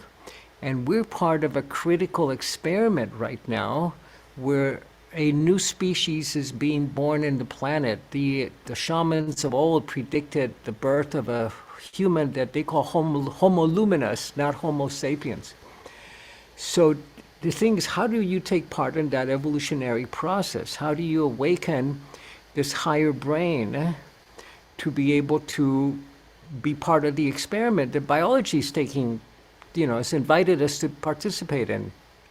They did it with certain diets, certain foods that they ate, with certain plants, certain visionary plants, certain practices, meditation, contemplation practices. And they discovered that when you combine these 3 with the lifestyle, the contemplation, feeding that brain fats instead of sugars, breaking out of the Western diet that's killing us today, that you would access these capabilities, but you had to, and when you access this brain, you experience oneness, you experience bliss, you began to produce the brain chemicals for bliss and not for stress, not the adrenaline, the cortisol, the stress hormones, but the bliss hormones, which were the endogenous psychedelics, the endogenous sacred plants that we manufacture inside the brain, very small amount. When we meditate, when we make love, when we are born and when we die. So the shamans of old discovered how we could take part in that experiment.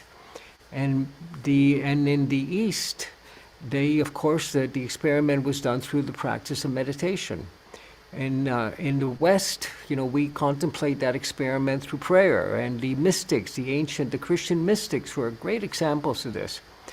The shamans did that through what they call journeying, the displacing of consciousness through space and time to break free of the bonds of temporality, to discover a kind of time that didn't go in one direction only, that didn't fly like an arrow, but that turned like a wheel, where you could future track, you could guide the villagers to where the fish were going to be the next day, or the hunters to where the buffalo were going to be, or humanity to where humanity could evolve into.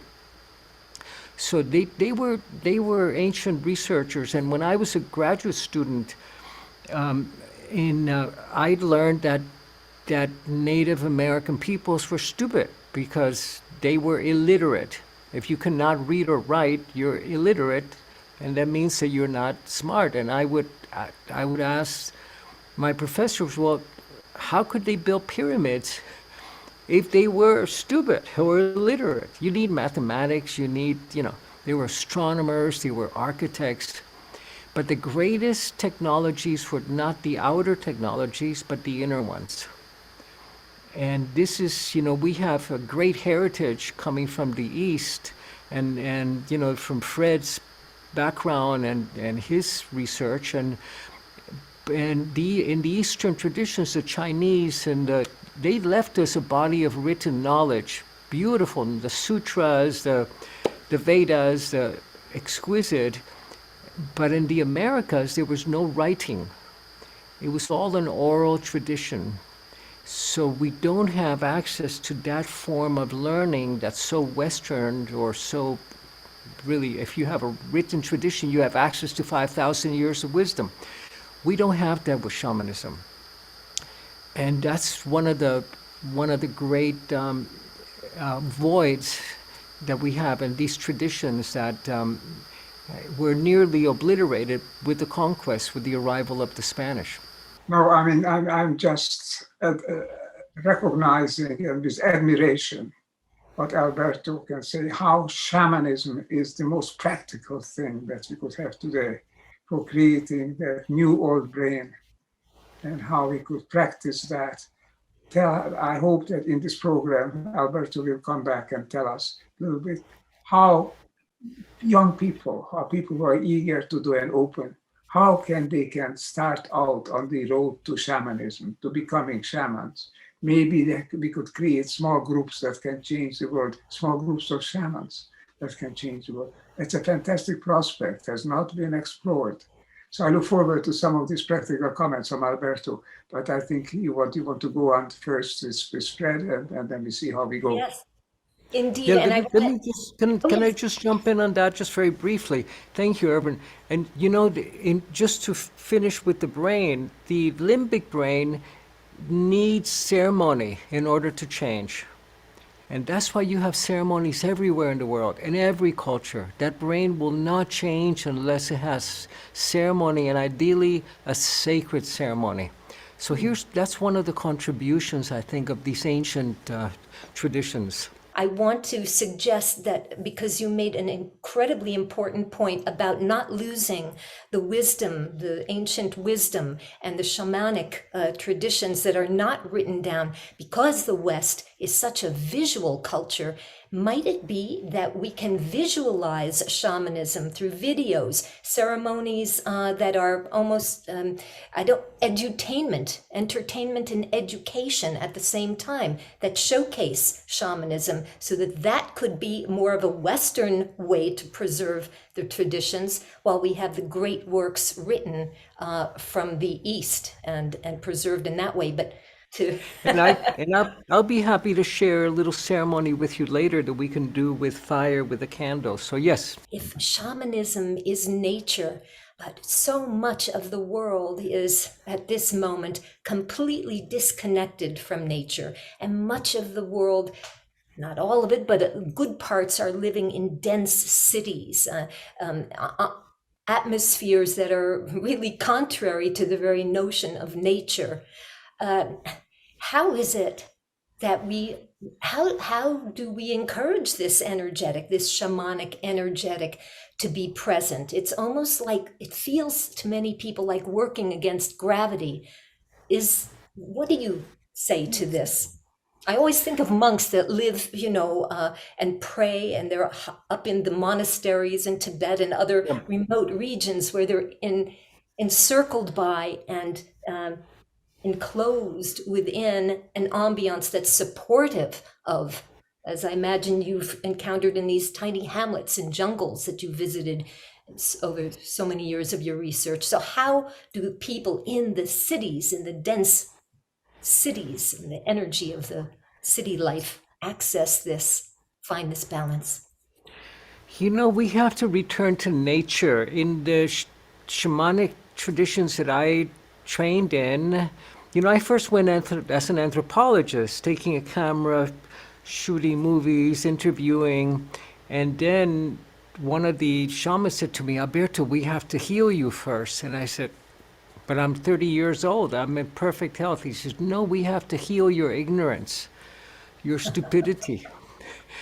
So I think that we have to begin with that kind of healing and the understanding. Physicists tell us that 95% of reality is invisible. They call it dark matter, or dark energy. And shamans tell us 95% of reality is also invisible. It's the invisible world, which is natural. It's not supernatural.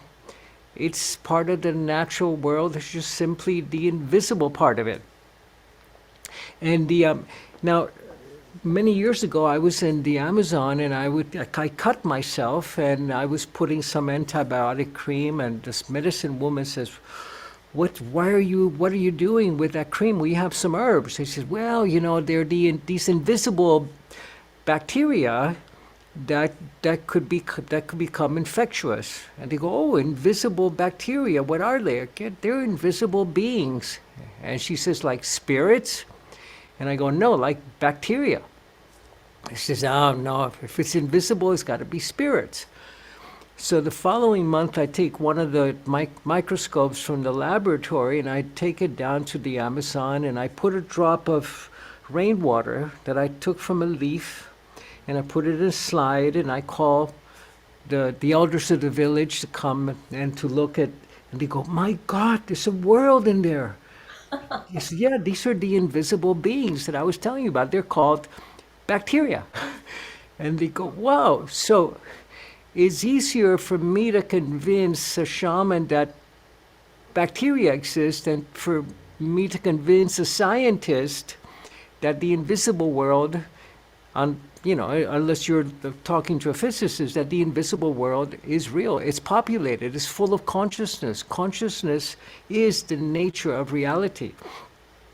So this is the very first step. It's a return to nature.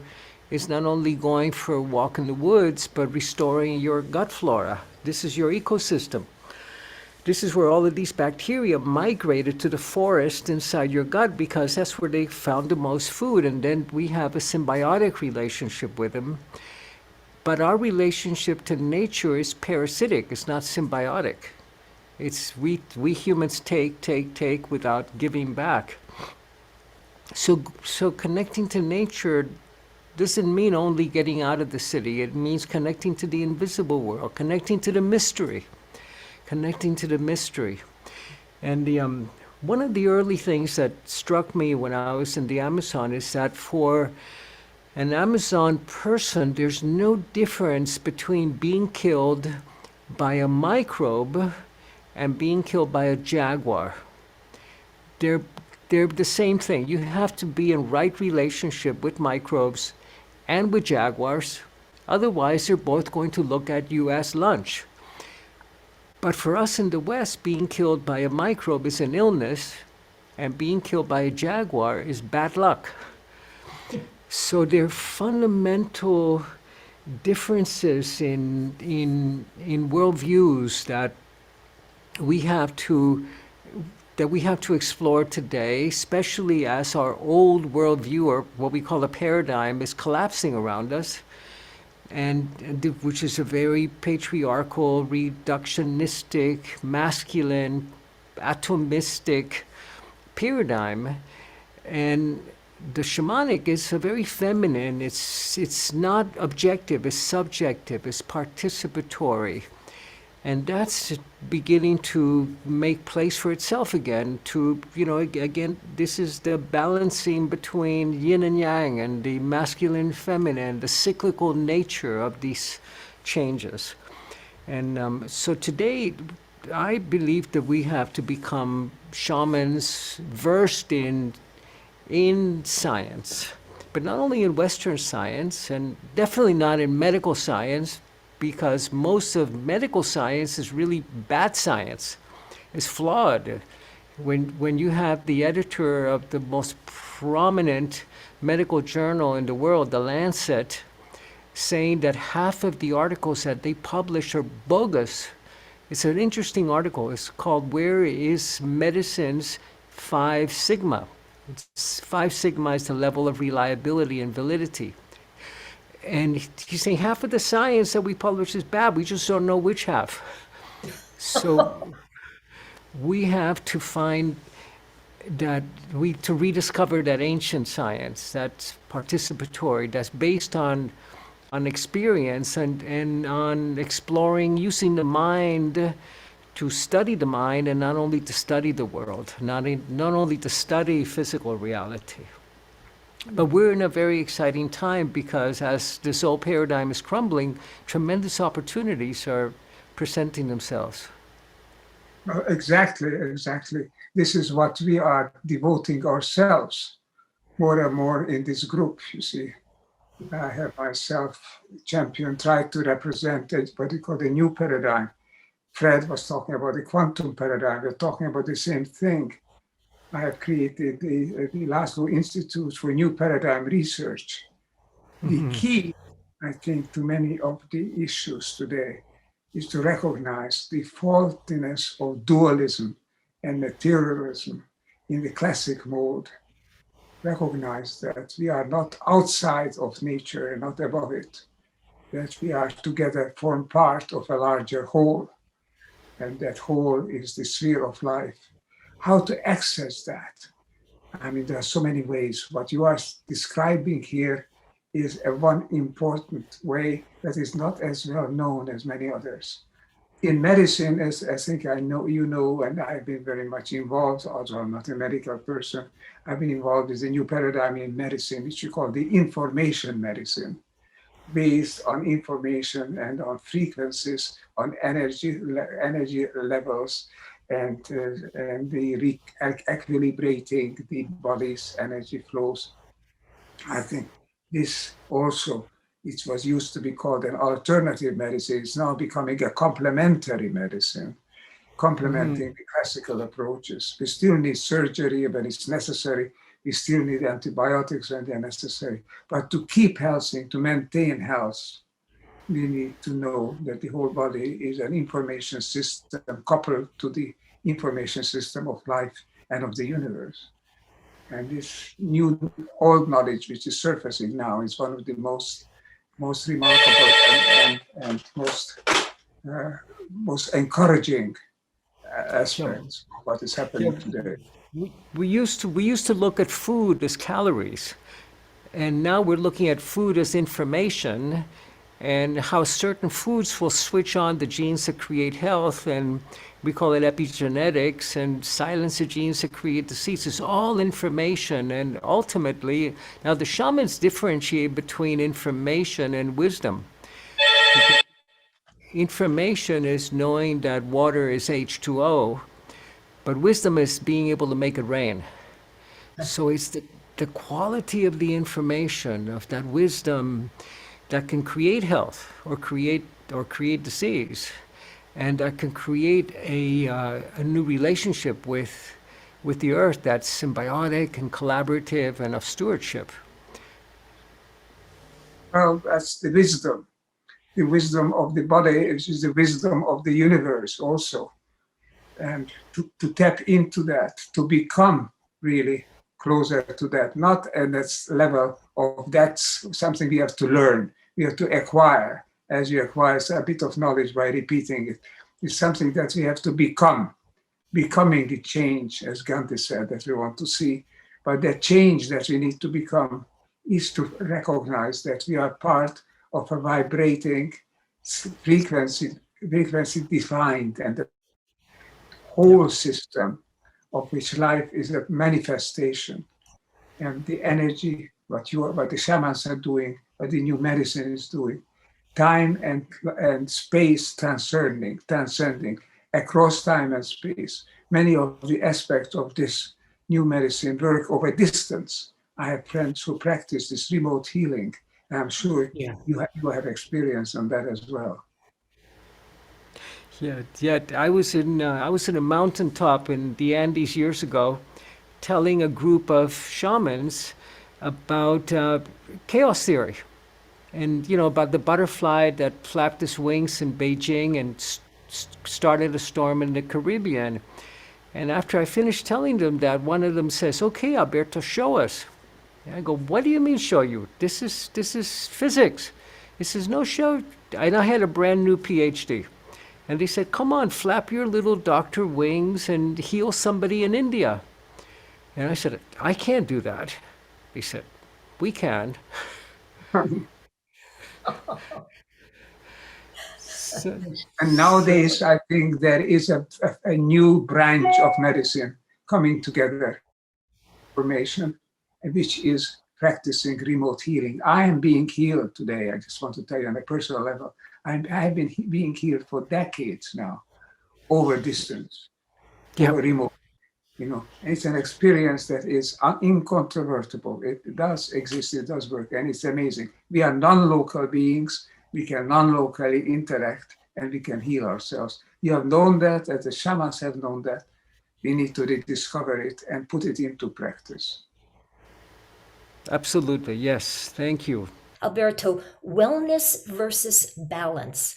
Well-being and wellness are certainly becoming trendy in the best sense, but we know that trends themselves can be upended by ego and become unhealthy. So within this critical emerging domain, how important is the word balance to the equation, given that people are hungry for a healthy fix and yet the propensity to overeat? Is it possible, in other words, to overdose or overeat on consciousness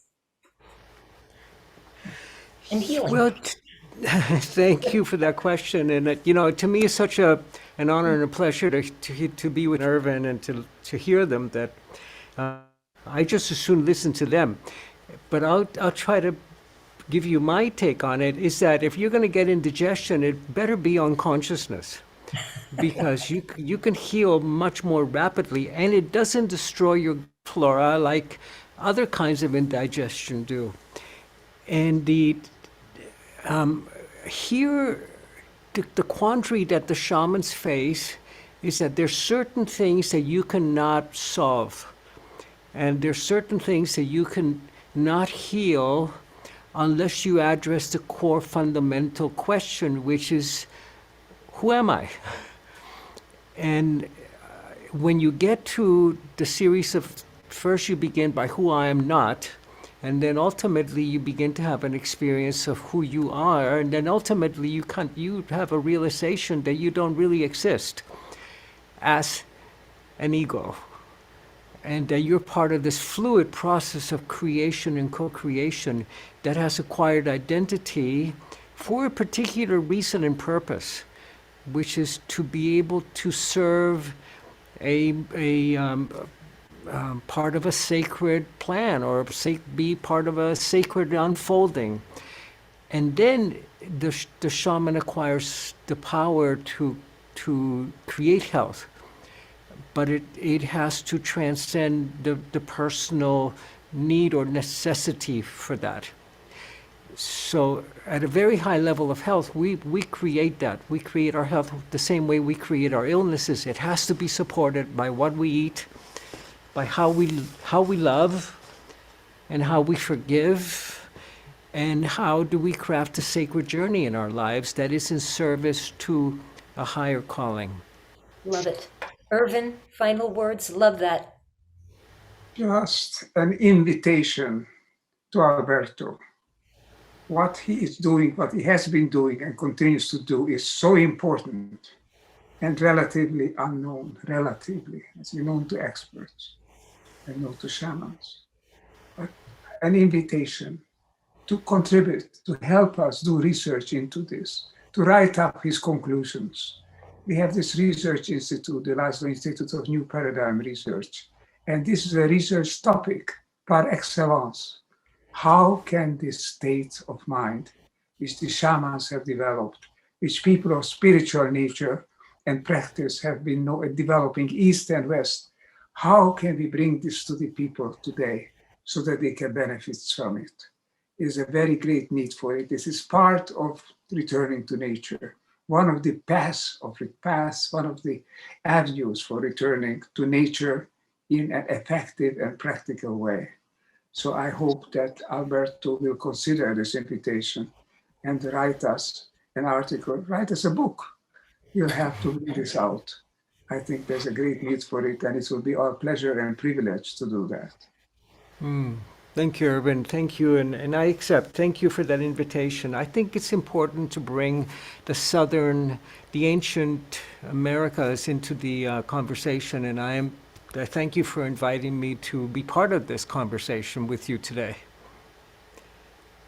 It has been an absolute joy. I wish we had more time to actually visualize and vivify some of the shamanic practices, but maybe a video of that will also ensue after you finish writing the book for Ervin. We'll keep you busy. Well, that concludes today's really insightful and compelling discussion. And our shamanic wonder, Alberto Villoldo, thank you.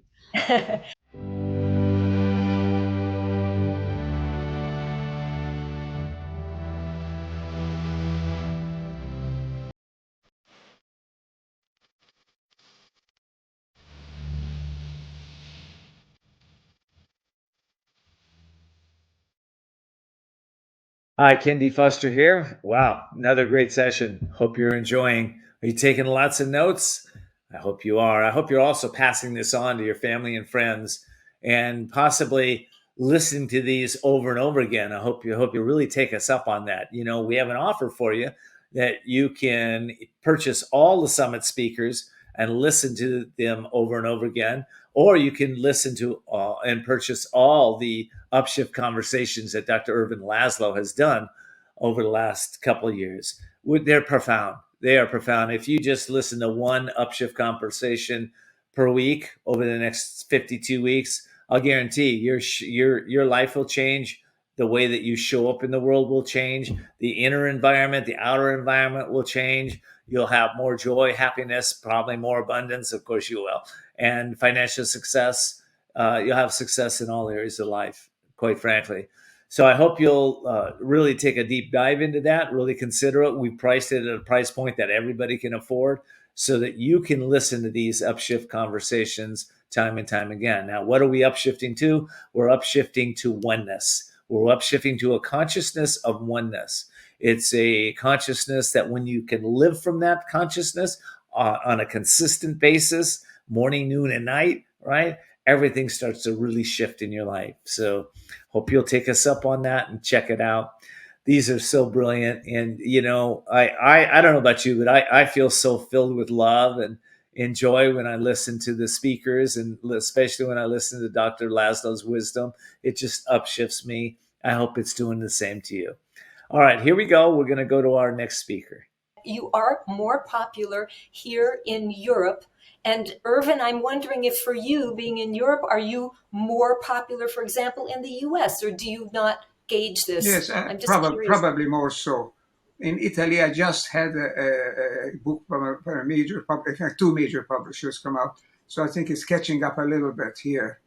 But certainly I have been more known in the US audiences, especially in New York and West Coast than anywhere in Europe. That's so interesting. And what about both of you in terms of Asia? Because this book, Dawn of an Era of Well-Being, is written with Ervin Laszlo and Fred Tsao, bringing East and West together. I wonder how this is going to impact both of your reputations now in the Eastern part of the planet. Well, we'll see. We'll see when it comes up. Yeah. I'm sure Howard's work is known in Japan and in China that I know. And, yeah, I think so. I think that, you know, I hope that Ervin's message and his work, I've seen his book. It's a wonderful book, Ervin. It's also being published by Riverside Press, which is the publisher we use now. So we have the same publisher, Bill Gladstone and his group. Yeah.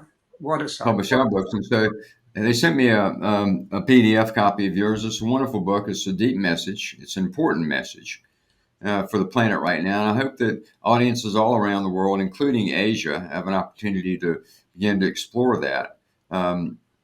Asia is, of course, the emerging market on the third dimensional level in the world. I'm not so sure about where it's going in consciousness. Certainly on the material side of things, it's the big game right now. And I've been to China like probably 8 or 9 times. But it's a very complex society, and all those countries are. And I don't know, you know, where that's really headed, you know, for them. Well, one of the questions, please go ahead, Ervin. No, I mean, we will see. I mean, now through the internet, things are coming in all the time. I got a wonderful message about half an hour ago from Australia. And you never can tell where it's showing up next, and showing me the 14th century Buddha, Japanese Buddha, was saying in his book about how to become a Buddha in his lifetime. He's saying things very similar to what we are saying here, you know. So I was delighted. I spent the last half hour actually reading that and inserting that into my book. prior to looking forward to Howard's material, which I also want to insert a greater detail. But I mean, it's interesting. You can't tell but who wakes up next. Well said. It is a little bit like popcorn, isn't it? So that, you know, the next country or the next, you know, culture is going to suddenly pop open a little bit, awaken a little bit. And as Ervin has often said, it's not all at the same time and same way.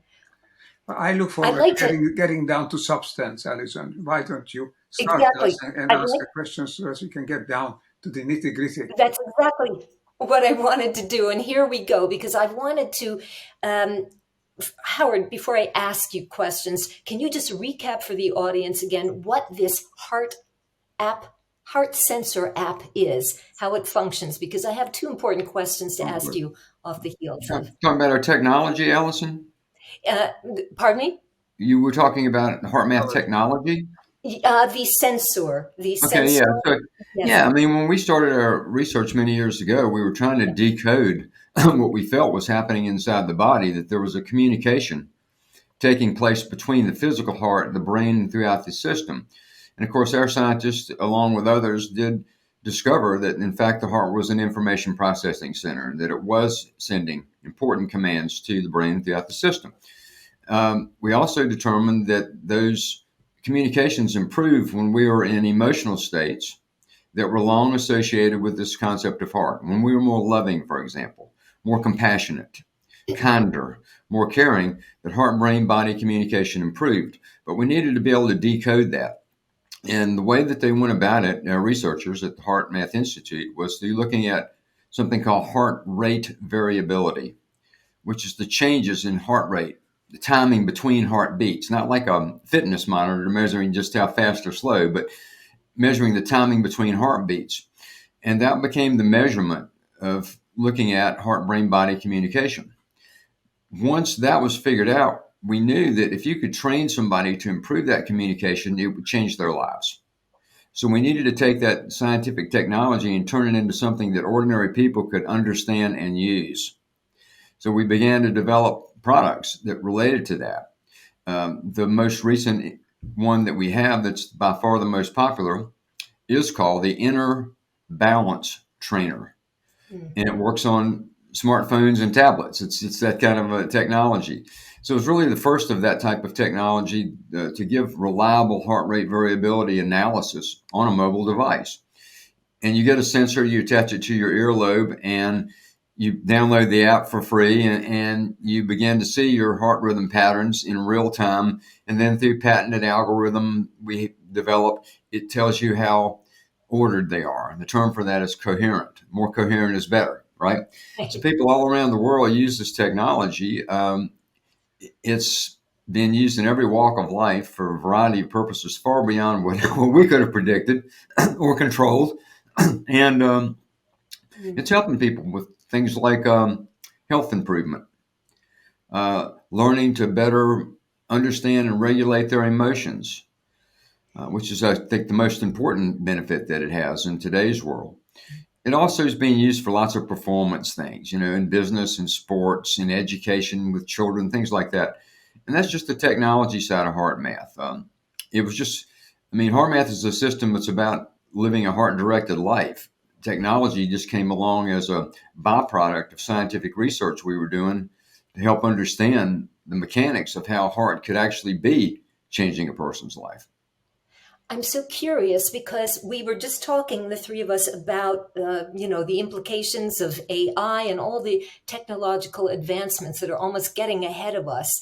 I wanted to ask you if the heart sensor app is, for lack of a better term, almost like a lie detector test for the brain, so that if a person can actually see their heart-centered truth, in a sense, via its disturbing or relaxing fluctuations in relation to whatever context they're hooked up to at the moment. Can this inform, we're living in an age of fake truth, for lack of a better term. Can this be almost like a detector, a sensor for truthful heart-centered experience in a situation, in a life situation? Well, let me put it to you this way. I think it can be a good indicator, a strong indicator.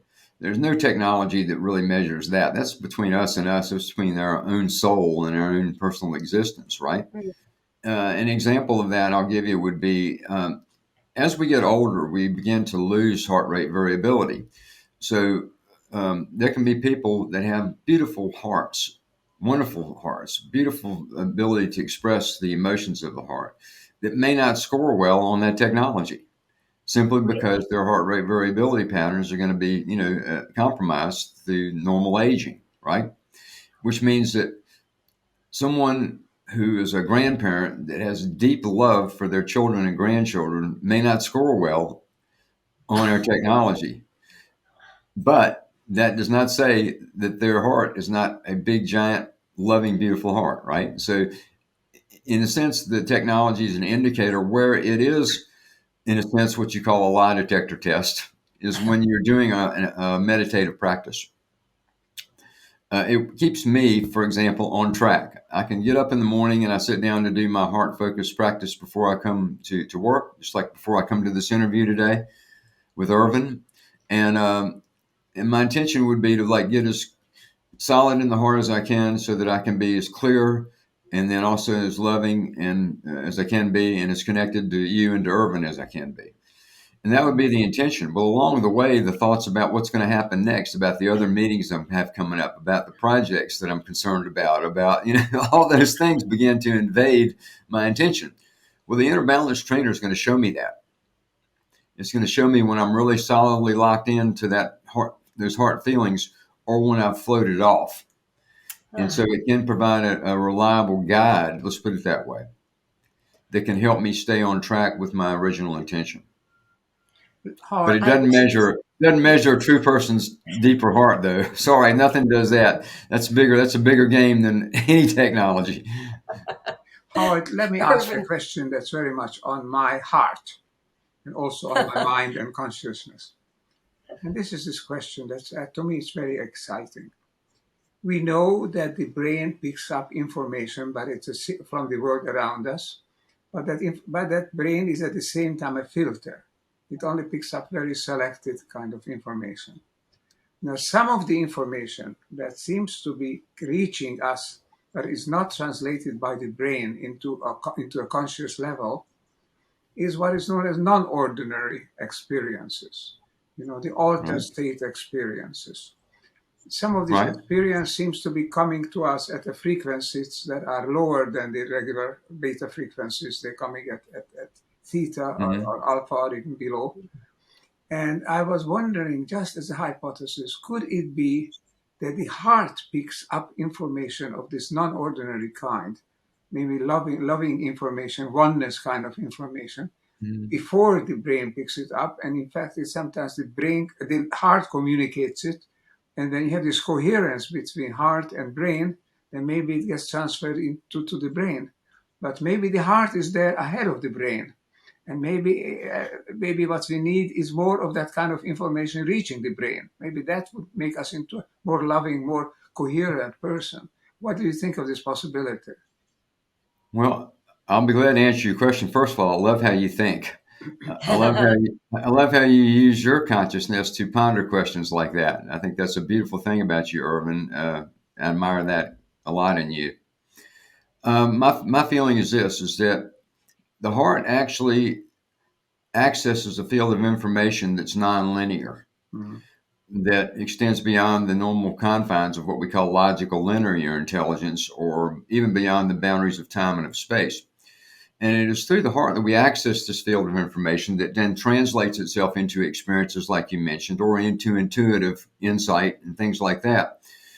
My belief is this, is what happens is that we access that field through the field of the heart.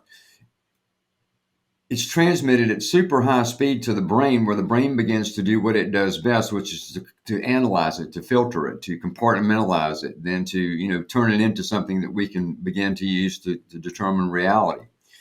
It happens so fast that the brain's getting credit for it. It's like, the brain begins to interpret, it's all here. But I think that the entry point into that field that you're talking about actually comes from here. It's actually coming from here. And we have done one, it was a study that indicates that. It's a published study in the Journal of Alternative and Complementary Medicine. It's on what was called the electrophysiology of intuition. In that study, test subjects were a lot of physiology was being measured: brain waves, skin response measurements, several kinds of heart measurements, heart evoked potentials, complex, don't ask me to explain it, heart rate variability. A lot of biology was being monitored. The test subject would sit in front of a computer. The computer had been loaded with images, intentional images. Some of the images were intentionally horrific, like scary, people being stabbed, snakes, those kind of things. The other images were very beautiful and evocative images, things like bunny rabbits and sunsets and rainbows and things like that. And in the computer was randomly selecting. It wasn't programmed. It was in a random selection modality. A test subject would press a button, would be prompted to press a button in a handheld button they had. They pushed that button and the screen would stay blank for 6 seconds. Then the picture would come, stay on the screen for 3 seconds, then it would go away. And then the prompt would come again, press the button, and the process was repeated over and over and over with lots of images. What we found was amazing.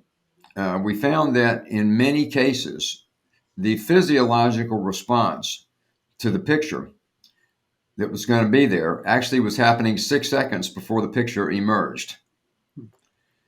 6 seconds before the picture showed up, the body was doing what it would do if that kind of picture would be on the screen. And it happened over and over and over. And it was amazing. Then when they began to decode the physiological traffic in the body, what's happening inside the body, the second level of analysis, when they decoded that, they found out that the heart was first to respond about 6 seconds out. About 1.5 seconds later, the brain responded. And then 1.5 seconds before the picture came to the screen, they coupled at a frequency level. There was a frequency coupling between heart and brain. Then the picture emerged. So the process was heart and brain come together, picture shows up. And so this was happening over and over again. Now, this was a published study, a peer-reviewed published study in the Journal of Alternative and Complementary Medicine. It indicates that we are taking in information from the heart, that the heart is receiving, not just sending information, and that it is perhaps accessing this field that Ervin was referring to, a field that's giving us experiences that are unexplainable, that are not explained through the normal logical intelligence. I'll finish now by taking it one more level. I was on a flight with Dr. Roland McCready, the director of research at the Heart Math Institute, and I asked him to explain that study to me in more detail so that if I ever needed to talk about it, like right now, I would fully understand it. And he said, yeah. And he said, what's interesting, he said, the heart can be picking up information a lot beyond 6 seconds. And I said, well, how is that? He says, 6 seconds was where the research protocol was set to.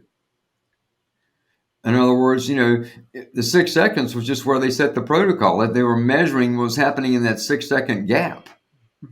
But what if it's 6 hours or 6 days or 6 years? Who knows? So the implications were very large in that.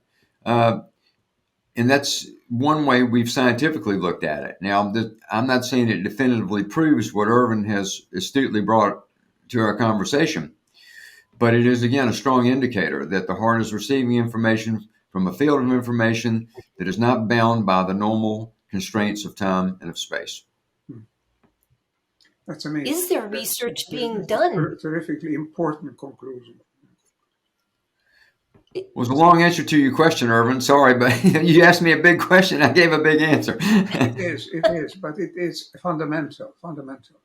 Another thing that sort of interests me very much is, I've talked at some time, a year ago or so, I've published a book about reconnecting to the source. We have asked a dozen, or actually 19 thought leaders, people who are both scientists and spiritual people, and asked them if they have unusual experiences, spiritual experiences. And these are all could be considered somehow advanced high consciousness people who used to think in a deep sense. They came up with they had such experiences, and the experiences are very similar. They were all experiences of love, oneness, and belonging. They were all experiences of connection. Could it be that the heart is more sensitive to this kind of signals that occur perhaps at another frequency level, maybe very deep frequencies, slow frequencies, maybe very exaltation levels, very high frequencies on the EEG spectrum. And maybe the heart is responding almost instantly, and then it communicates it to the brain, and from the brain to the body. I mean, would the heart be a way of expanding our level of awareness, expanding to levels that we don't ordinarily access because the brain is filtering it out? I mean, that to me would be a fascinating thing, because it would indicate a higher level of maturity in consciousness of individual spirituality. At the same time, is a more expanded kind of information field. If we access more of the information field, we are more at home in the world around us. I'm expanding what you are saying in a scientific sense, but these are the implications. When we are more mature, we experience more, and when we experience more, it's the heart that leads the way. This is what I'm suspecting. How does it sound to you? Well, I'm rather biased because my life's work has been an exploration of heart, right? So, yes, I think you're exactly right. I'll put it in a little different language that maybe you can resonate with, or the viewer can resonate with. Science can only take us so far right now, because we're trying to measure events or experience or consciousness that's happening at a different dimensional level. And so the technology we have today can only measure within the dimension that we are existing in. So we get indicators, we get insights, we get some proof. But what's really happening is we are accessing a field of information that's in a different dimension. Wonderful. It's a dimensional difference. And so science can only give us the indicators. The experiences themselves are the real proof that we are doing that. And so we're moving, I think, as a global society, even though it doesn't appear to be. We're moving through a dimensional shift in the overall consciousness field. We're moving from a paradigm that's been instated very well on planet Earth in the third dimensional consciousness, which is a dimension that has got wonderful aspects to it, but it's basically a dimension of duality and of separation. And that's one of the core principles of third dimensional thinking. And we're moving beyond that into the fourth dimensional consciousness, which is more inclusive. You used the term a minute ago, Ervin, when you were describing the experiences of connection, and harmony and cooperation. And I think that's the dimension we're moving into now, where that is becoming a stronger dimensional force. And science is helping us with that. And it is the heart qualities, to me, that create that connection. What creates the separation are things like our judgments, our biases, our desire to separate, our desire to make ourselves better than another. All those things are not what heart is. And the qualities of the heart are the kind of qualities that do create that sort of connection and harmony. When we're in a loving state, we don't judge people. We allow for them to be themselves, right? And we allow them to connect. When we are being compassionate, we're not putting someone down. We're actually demonstrating that we have an understanding of what they're going through. And that's connection. And one of the main things that I'm saying today in my work, and in the work of heart math really, is it gets simple in a certain way. The next step in human evolution is learning to get along better. We've got to learn to get along. And the world right now is so polarized, and it doesn't look like we're moving in the right direction. But when I step back and when I'm able to find a little of my own higher vibration, I see a different worldview. I see that we are progressing in the right way at the right timing, and that we are evolving as quickly as we can. We can't handle much more. that it's evolving us, and all the world events that are so disconcerting and so challenging for each and every one of us are actually evolving us, moving us to the point of getting to a place to where we will be able to actually understand and manifest getting along better. And that's the evolutionary curve that I see. Amen.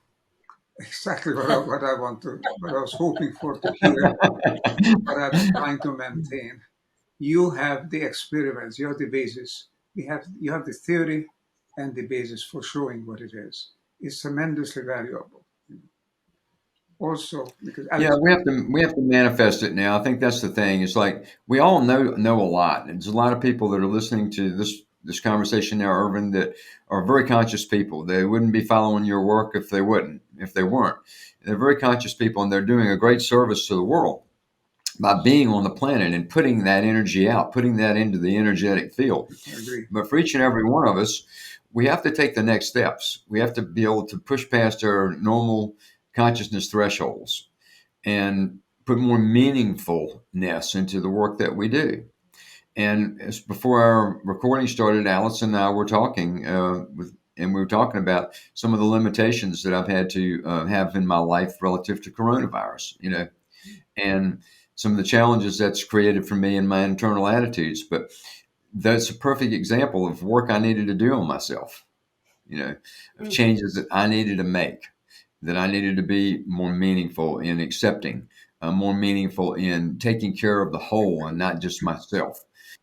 Thinking that I was already doing great at that, but then being able to see deeper that, yes, I was doing fine, but there was more to go.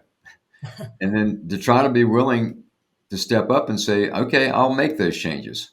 And it's that next step. Your work is crucial because you are providing legitimacy, credibility for the changes we need to make. You're showing that this actually can be expressed in quote unquote scientific terms, So this credibility is essential. I'm reminded of the old saying that we believe what we believe, what we act, or we recognize what we believe in, but we don't recognize what we don't believe in. If you don't believe it, you don't see it. And you show something that is more beyond the belief question. You showed, here it is. We have actually a valid indication of it, whether you believe it or not, in a sense. So the science was a bridge. That's right. This movement to the next step has to be credibilized or legitimated in a way. And I think you're providing that, and it's a unique service. I'm delighted and honored to have this exchange with you, because you are providing the food, the substance, and the credibility for the next step that we all know we have to create a world in which we can live together on this planet, which you don't have as yet. That's right. Perhaps moving. And I think heart plays a big role. I think heart, the manifestation of a new version of heart. Heart's been around for thousands of years, but for us to take that evolution, everything's evolving, including heart. So to take the next evolutionary step of heart is really one of the imperatives of these times. It's not just a nice thing to do. It's not a heart math thing. It's like bigger than all of that, way bigger. It's part of the evolutionary imperative of the times, is to manifest more of the intelligence of the heart. The science is a bridge. The science allows us to explain it in ways that creates more acceptance. Exactly. One of the ways I've described our science is that our science gives the mind the security that it needs to go ahead and believe in the heart, to surrender itself to heart. And not because it's satisfied now. The mind is satisfied, and okay, now I'll listen, right? And so it does that. Because May I ask a question? Old paradigm, in a way, is the heart is a pump. It pumps blood, and that's all it does. And spirituality is all just imagination, So only the brain works, and the heart has no other role than this keeping the blood circulating. And what we perceive is what's real, and what we don't perceive doesn't exist. I mean, all these old paradigm ideas need to be overcome. And the heart math work that you are doing with your colleagues is helping us to do that. So I would like to cite, more extensively, what the latest thing you are doing So I would like to invite you to give me the material that I can use, I can refer to, because what you're doing is absolutely crucial. We have to take the next step, and the next step goes through the heart. It starts with the heart, and you are showing that. Well, I'd be happy to do that and give you everything I can give you. Again, honor you very much for, wow. Like I said, before you came on, Irvin, I said, I don't know why he'd want to talk to me, because you've been around a long time and done such amazing work and have been a pioneer, a true pioneer. And I think HeartMath's a pioneer too, but you've been a real pioneer, a person that stepped up to the forefront of this so many years ago and have served humanity in a unique way. And it's your service to humanity that is the most important thing that I can honor about you, is that you've done this as a way to try to help. And you've done a great job with it. I'll give you whatever you want. Thank you, Howard. I'll pick you up on that. I consider myself just a channel, something that I can bring to manifestation, to consciousness, something which is really there in us. And this idea of being part of a loving universe and belonging a oneness universe, that is, you have to move from the level of pure imagination down to the level of concreteness. That is the kind of universe we live in. It's a coherent universe. I think Einstein said that the most amazing thing about this universe is how coherent it is. And if you can show the coherence of the heart and the heart, brain and body coherence, that's just another enormous step forward to showing what is really true. We are people who can live together, who can, as Allison would say, humankind could be human kindness. And we need that very much. And you're helping us to believe in that. A lot of mainstream society can accept heart better because of stuff like HeartMath science, right? The mainstream. That's right. We've done well in those areas. A lot of the training that's going on right now as we speak is happening in places like hospitals, police forces, some very mainstream societal cornerstones that need a little heart right now, So we do that kind of work, but we wouldn't be able to do that if we were just another philosophical heart system, that was born out of California, right? It would be reaching a certain audience and reaching it well, but it wouldn't be reaching those kind of people who are they're not predisposed. That's not what they're supposed to do. It's not why they're here. They do something different, right? But everybody needs a little heart right now. Allison, you got a question? Yes, I do. It's a little bit left of center, but I think it's worth asking because we are talking about coherence and harmony, and not just our species amongst our own, but the fact that we're all sentient beings here living on a tiny spit of homeland, hurtling through a universe.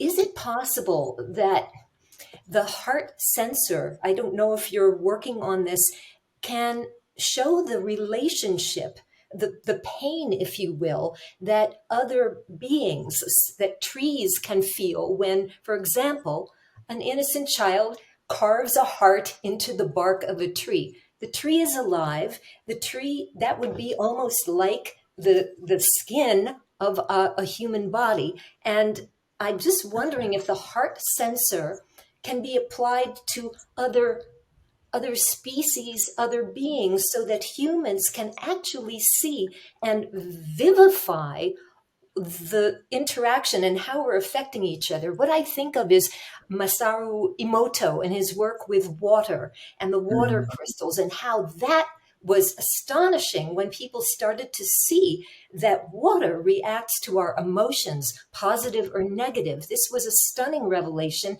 And I'm thinking how HeartMath might be veering in that direction with other sentient beings, and for children to learn this as we're growing a new paradigm. Stay tuned. Stay tuned. Oh boy.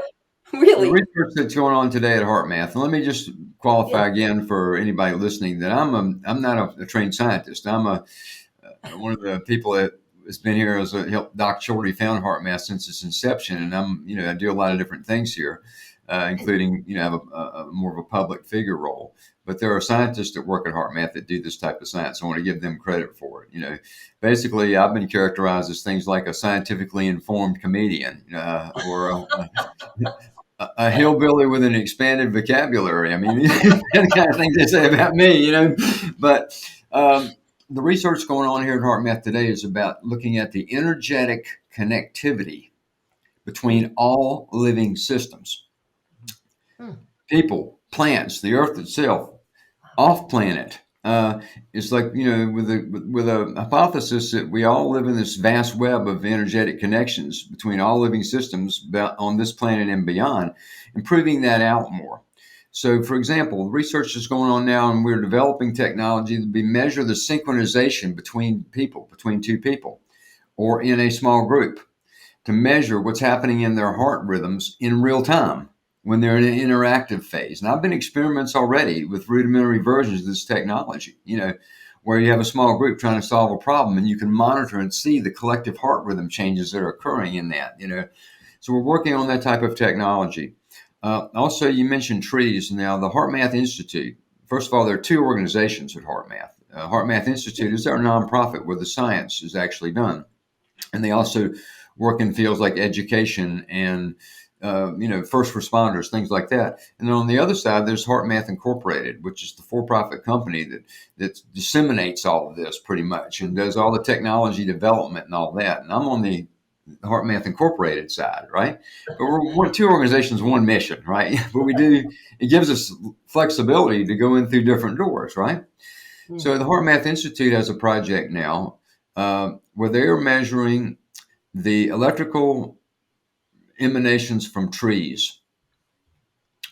And they've developed sensors that are measuring and can monitor changes in the electrical potentials produced by trees. And they're building these sensors, and they have a number of them now, like a lot of them. But where they're trying to go with this is that where everybody can have one of these to put on their tree. It becomes a citizen science project to feed information back, because what they're already seeing and finding is that trees produce electricity, a lot of it. That electrical output changes relative to external conditions. It may be because of solar radiation. It may be because of geological changes. They're also seeing that the trees do look as if they communicate together with each other. In other words, they're proving out that this is not only happening between people, that it's happening throughout nature. So animals, plants, the actual geophysical planet itself are all producing energy fields. And so the research inquiry today at HeartMath is not just on heart-brain-body communication. It's on energetic connectivity of how this plays out in terms of the connections between all of us, with the ultimate goal, again, of proving out the need to learn to get along better. Because it's real. If you're connected to each other, you can show them. Yeah. They will understand it, that it's in our interest to have the connection, in our interest to be coherent with each other and with nature, and to show that black and white, matter-of-fact way. It's a tremendously great service. I feel that the Japanese idea, for example, forest bathing, it does good to people. People have been shown, psychotherapists and also doctors, that it actually has a positive health effect. My youngest son, Alexander, runs every day, half an hour barefoot in the forest.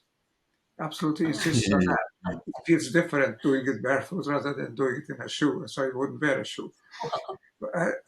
This sense of connection that we have, if we can really reinforce it by showing that it's not imagination, not only imagination, it's also real. That's a great service. Exactly. And as we prove it, it makes us, again, you mentioned just a second ago, Ervin, makes us more aware of why we need to do it, right? Because we are connected, we are impacting each other, we are influencing one another. And it brings us into an awareness that leads to the next level of self-responsibility, to recognize, the question that I often ask is, what am I feeding the field? What are my inner attitudes right now? How is that impacting everything else? If I'm choosing to not be happy about something or to be upset about something, I'm feeding the field with that, right? And that's not only affecting me, but in some unseen ways, it's affecting everything else, right? So it puts me in a position of being more responsible of what I'm feeding the field.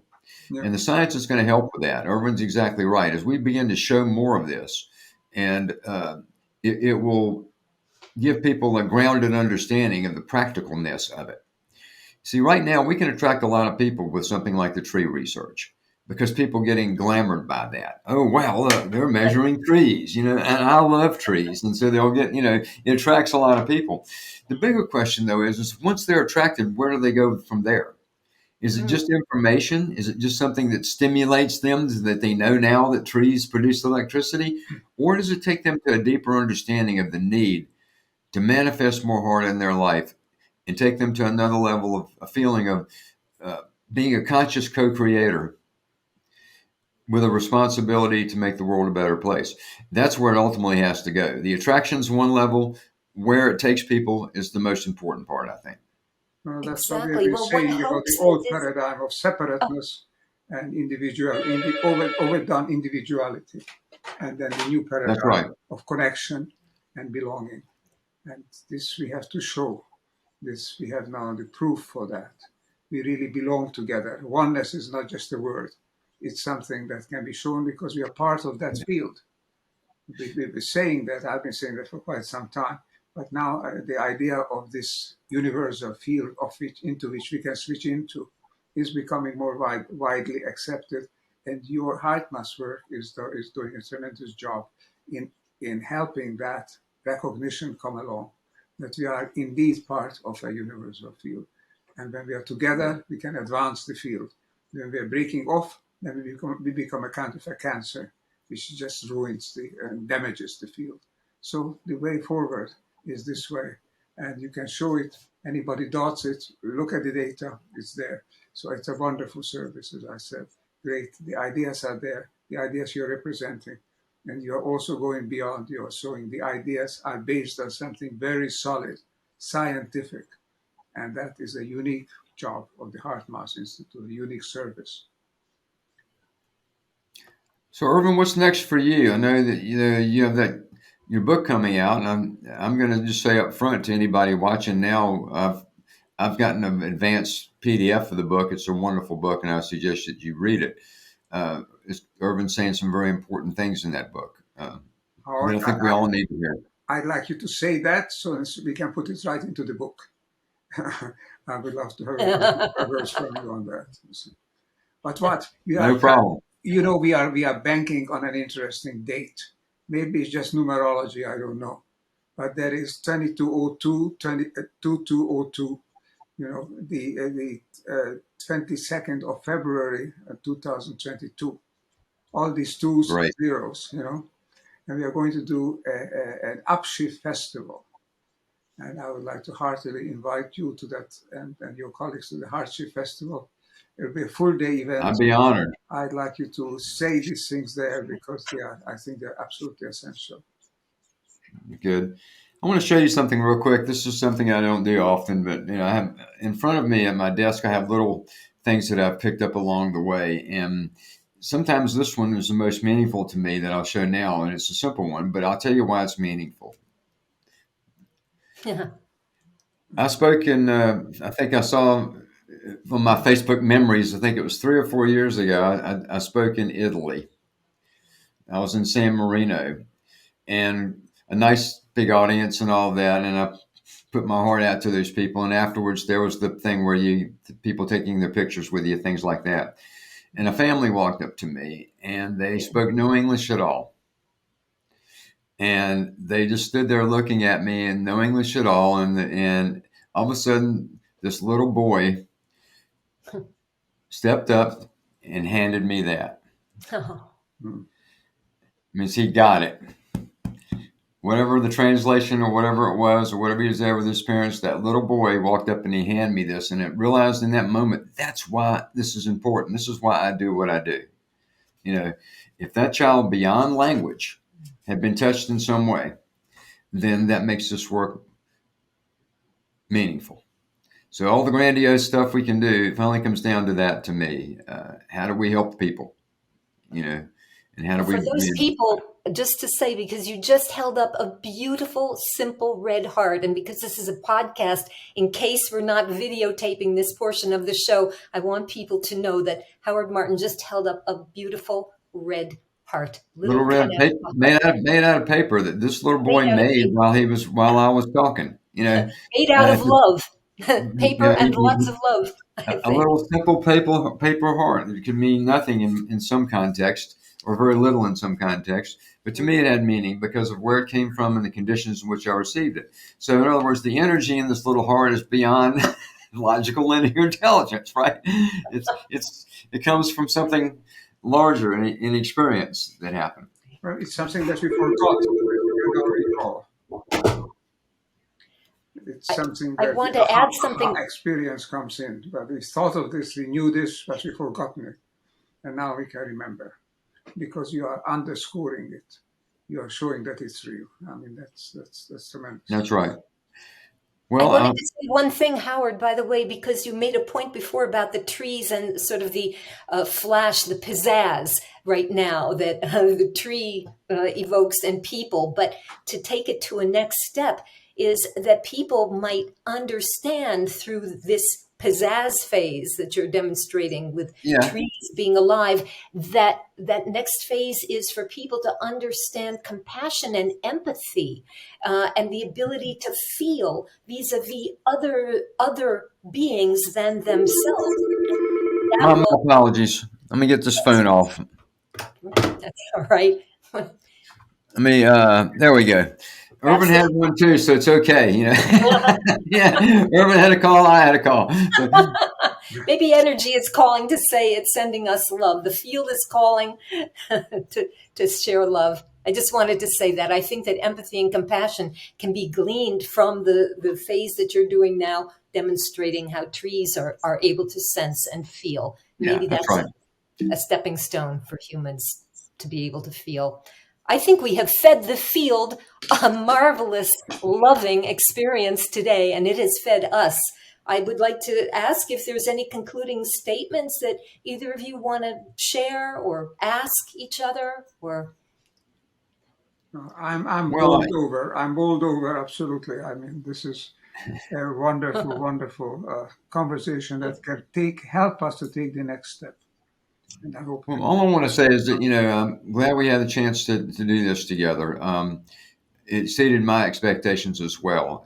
Having, let's call it, people say followed Irving's work or read things that Irving had written, etc. But then to experience the man like this exceeded my expectations tremendously. And I will do what I can to serve you, Irvin, to help you along the way if I can. Not that you need it, but I'll be glad to be there. If you want me to be on your upcoming program, I'll be happy to do that as well. Hold on just 1 second.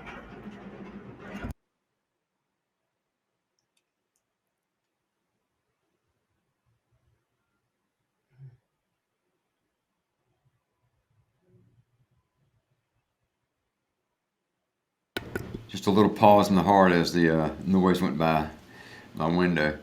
But yeah, I've enjoyed this tremendously. I have a chance, and I hope that someday, not too far down the road, once we get to a place where travel is more viable, that we can be together in person, that we can meet one another. I would like that very much.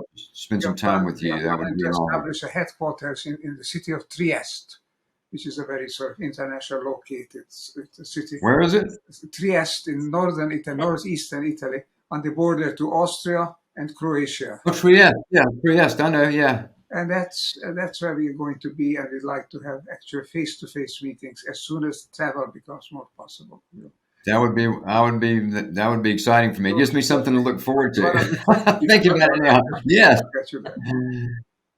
I would love to do that.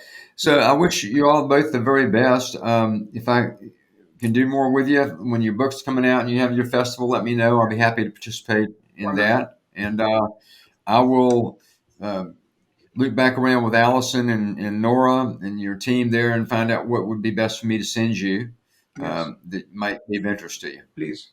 I'll send you the manuscript as it stands now, highlighting the areas where I'm already referring to HeartMath Institute, but I'd like to do that more in depth. And so I'm counting on your material. Certainly will. Okay, great. What a joy. Thanks very much. It's dinner time over here. Thank you, Ervin. Morning your time. Have a wonderful night, my friend. Thank you so much for being here. Thank you, Howard. Thank you both. Bye-bye. We could catch up. Thank you both.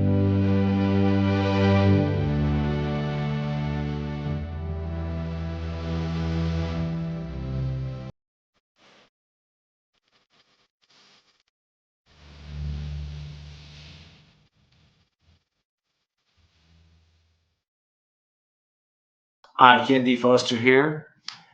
You know, it only takes one download, one spark, one idea to transform our lives in a very positive way.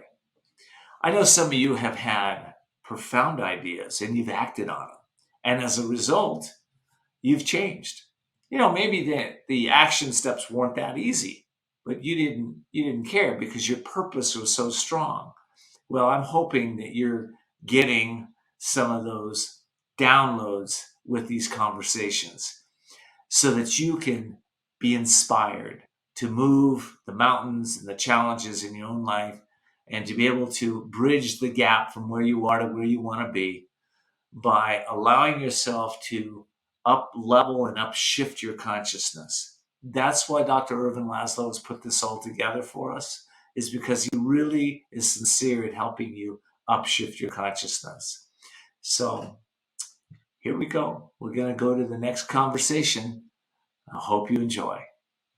Hello, everyone, and welcome back to the Upshift Conversations with Ervin Laszlo and Friends, a transformative series that brings together the brightest minds and thought leaders from around the world. So, please join us today for yet another inspiring journey as we delve into profound discussions with our esteemed guest, Gary Zukav. Gary is a master teacher and author of 4 consecutive New York Times bestsellers, including the world-famous Seat of the Soul book. He's dedicated to the unprecedented transformation in human consciousness, an entirely new threshold in the human experience. For years, Gary has conveyed the most complex insights in a language that everyone can understand. Over and over, he challenges us to see the depth of our potential in the world and act on that awareness. His gentle presence, humor, and wisdom have inspired millions to realize their soul's greatest potential. Welcome to the show, Gary. Thank you for being with us. But by the way, before we actually start the podcast, I wanted to tell you, Ervin, I've had the most remarkable experience with Linda. She has never left. With Linda. I am still with her. And she is still with me. At first, it was so very painful, so excruciatingly painful.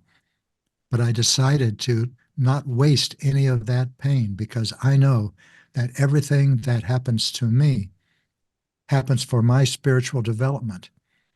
So I decided not to squander this pain, not to distract myself in any way. And 2 days later, amazing things began to happen to me.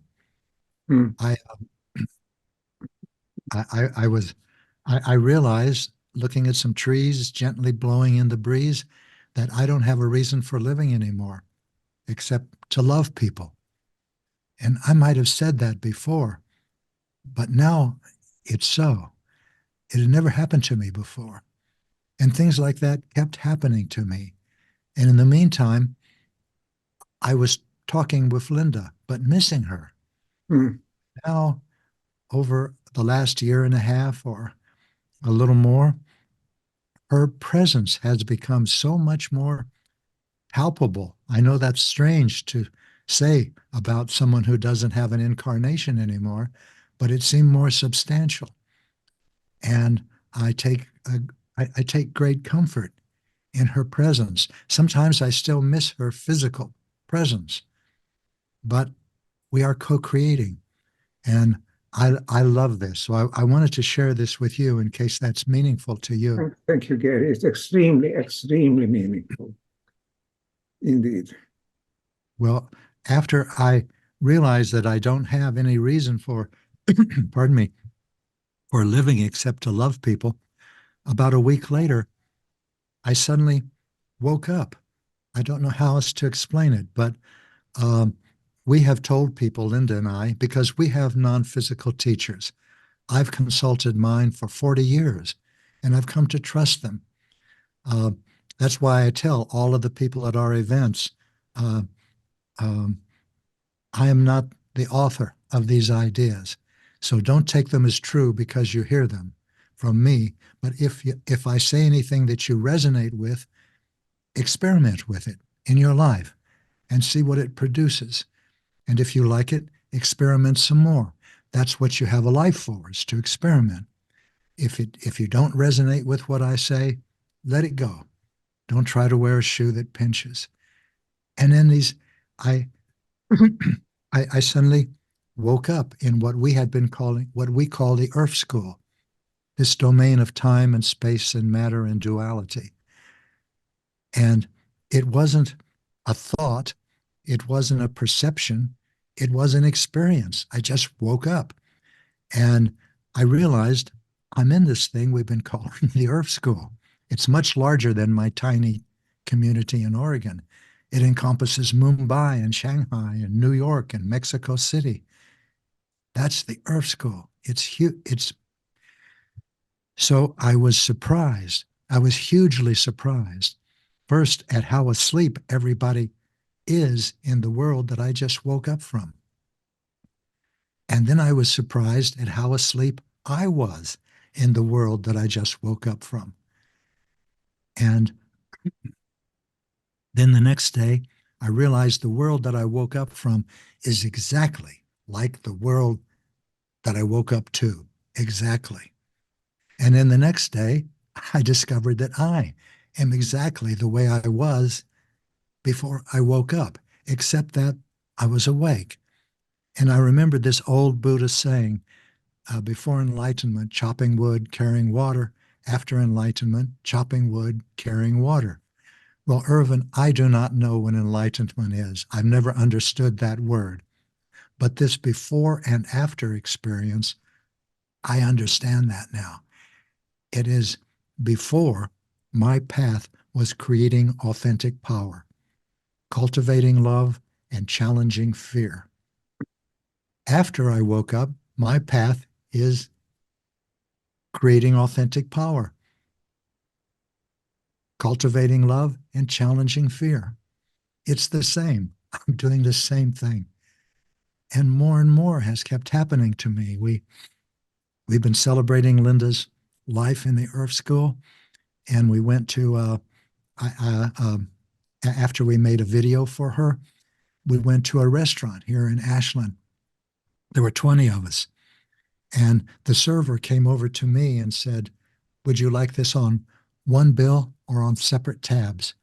And I told her, put it on separate tabs. That's what I'd always done. I'd always been stingy with money, but I couldn't do that. I had to go after her and say, I've changed my mind. Put it all on one bill and give it to me. And Ervin, I wanted to. There were no agendas. It just felt good. I'd never had that experience. And the next morning, I realized something. It came gently, but with authority. I'm generous. These changes keep happening. And I love what I'm becoming. And the consciousness that I can't say I'm becoming because it's not mine anymore, is expanding in not in size, that's meaningless, but in terms of experiences. For example, I've discovered that in the old consciousness, not my new consciousness, but in the old consciousness that I wrote about in 1989, in that consciousness, there is a barrier inside us, between inside and outside. And that barrier is uncrossable. And that's why no one has ever been able to understand how inner transformation can affect outer change, outer transformation. But what I realize is that that barrier is not a part of the new consciousness. It doesn't exist. And when I saw that, when you see that, it's impossible to change the world without changing yourself, because there's no difference. You cannot change a world that's built on understanding of power as manipulation and control by trying to manipulate and control it. You only add more to what it's already made of. To change it, you have to add something new, something different. And that is authentic power. And authentic power, at its core, in its simplicity, is love. That's where I feel we're all moving people. Neil, Deepak, Eckhart. I used to feel competitive. Now I feel that they're my dear colleagues because we're all helping move consciousness toward love. And so I support them as I've supported you since we first met. But I wanted to share these things with you because they are everything to me now. And Linda is part of this. Like Linda is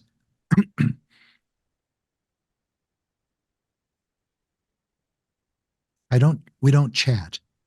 We don't just have conversations. But sometimes I experience her. I was writing some words down late at night. I was up at 3 a.m. and I started to write words. And suddenly I was writing these words. You have not lost me! Exclamation mark. I am here with you now. Understand that. Accept that. Believe that. Act on that. Act with that. And then the word stopped. And later, I realized, like a week later, if our situations were reversed, if my soul were in non-physical reality and somehow I saw my beloved Linda suffering and grieving my loss, how could I communicate to her what I'm experiencing?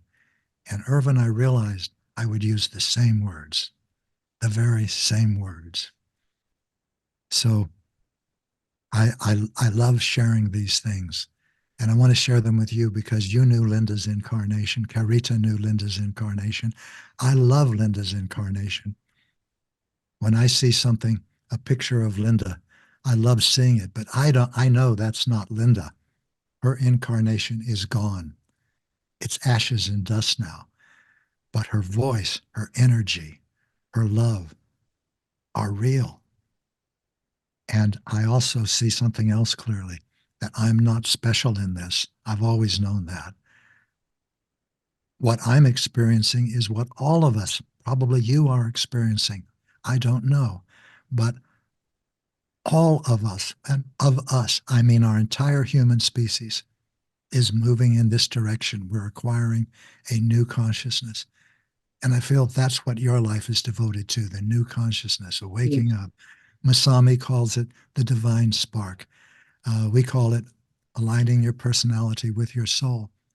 But I had no idea when I first started this journey that it would lead me here. I'm seeing things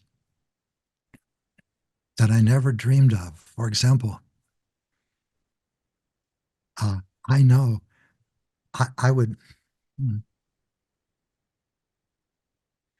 I was told that the universe is inside you. It's not outside you, Gary. It's inside you and there is no outside.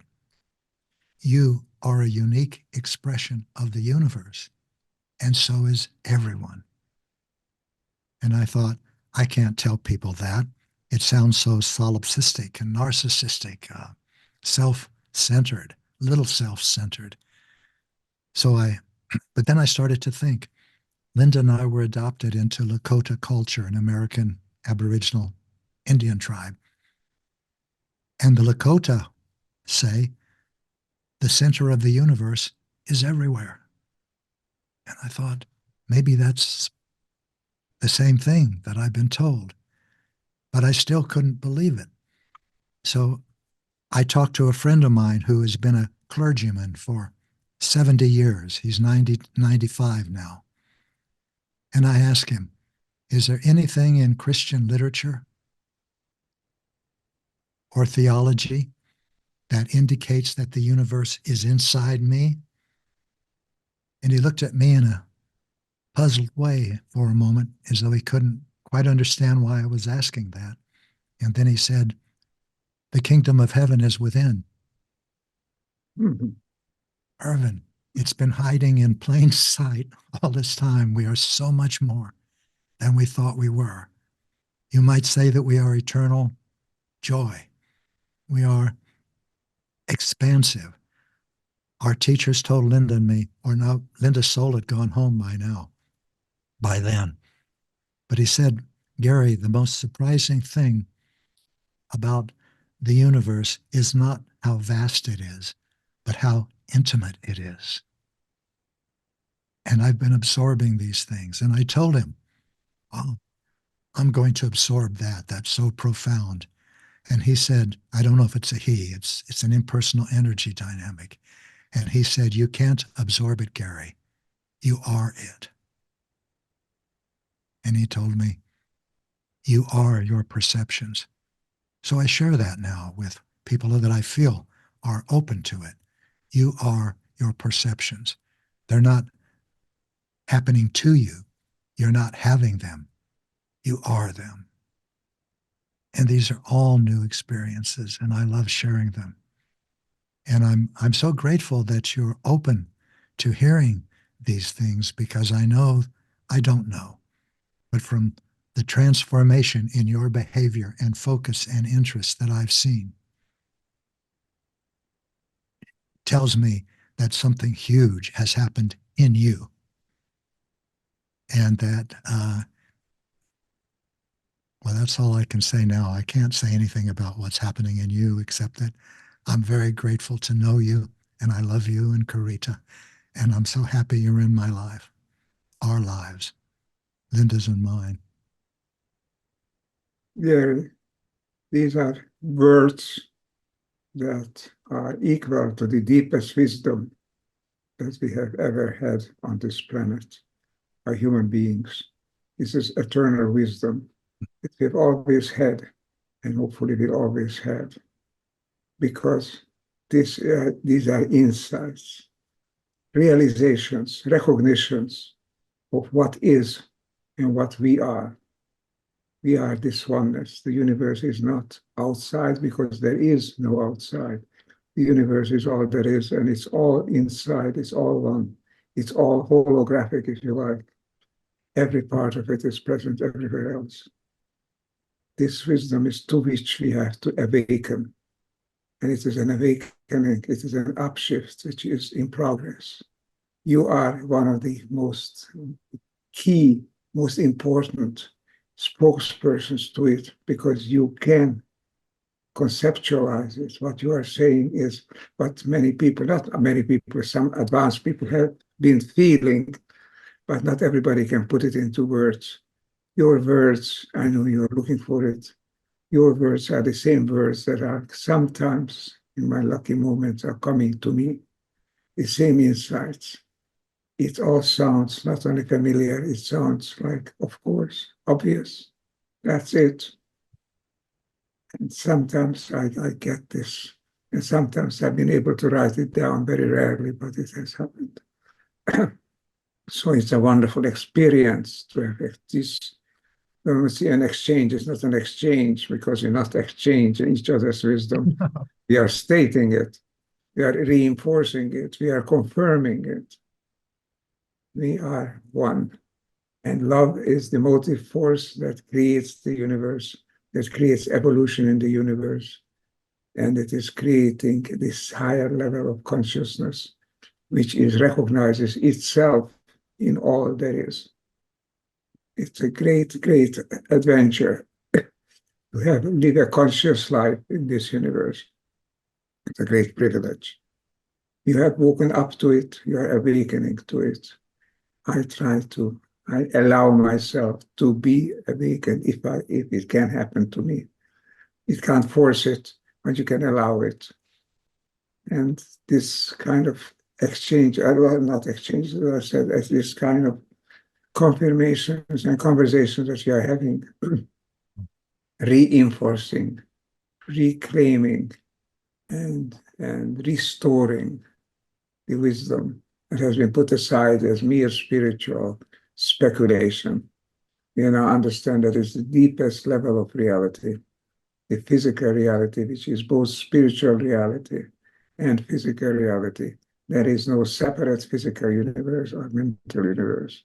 It's one total universe in which we are all part. It's a great privilege, as I said, to talk with you. Let's try to make this conversation and conversations like this sufficiently shared so people can also say, aha, yes, I have heard something like this. It takes somebody to have the courage to say it. You have that courage. Every once in a while, we bring up that courage to say so and also write so. But we need to devote more of our time or devote our life, our remaining life on the physical incarnation of the earth to bring forward this message, because it is the deepest truth beyond and behind the appearances. It's a privilege and it's a pleasure. Thank you, Gary, for sharing this. It's precious, what you are saying. Oh, It's the most precious tool, wisdom, the gem that with which we can live. I sometimes talk these days about dancing with the planet, to be one with the planet, to go together with it, to feel one with it. Like when you dance, a good dance, you feel your partner becomes you, and you become the partner. And dancing with the planet is the same as dancing with the universe, because the planet is a part, essential part, the one universe, of which the planet is one manifestation. And we on the planet are further manifestations. We live on this planet. We can dance with it. We can dance with each other. And we can reach that level of wisdom that very few people have reached in the past. The great Buddhas, the great Ayurvedic saints, and so on. But I think the time has come for more and more people wake up. You show the way, Gary. Let's try to do it together, follow it, and share it. That is our mission. That is our destiny. Thank you for being with us. Thank you again, Gary. It's a great privilege. oh,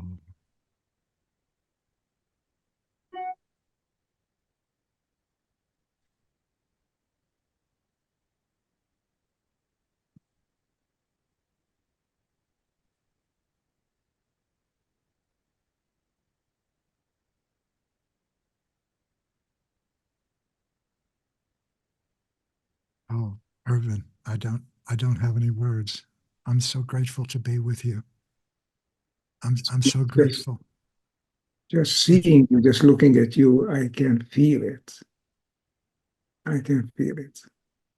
Somehow what you're expressing is what is you, and what is you is what is the world. It is also Linda. Together is all of us.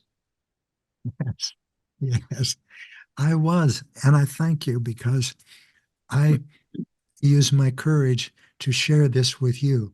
I even said at the beginning, before we start to start our process, I want to share something, because until now, it has still taken me courage to share this. And I need to be aware it's not this, it's to share. And This is, we are here to share it because we are an expression of love. And when we share it, we help others to love. The others who are not others, they're also us. And together we can deepen this love. yes, And that is, I think, our sacred mission on this universe. it's a to wonderful confirmation. Sorry. I said what I wanted to say. I want to say more. Silence is the most important. I think we can feel it. What you have been saying resonates in me, resonates very deeply. I'll be living with it. I want to express it whenever occasion arises. But the important thing is to feel it. Because if I feel it, others around me feel it. You will feel it too. When you feel, I sense, I resonate with, I feel it too. We need that courage to express it, to live it. You have that courage. Congratulations, bravo. That's my greatest admiration. You have this courage to know that you are the universe. Thank you for coming to talk with me.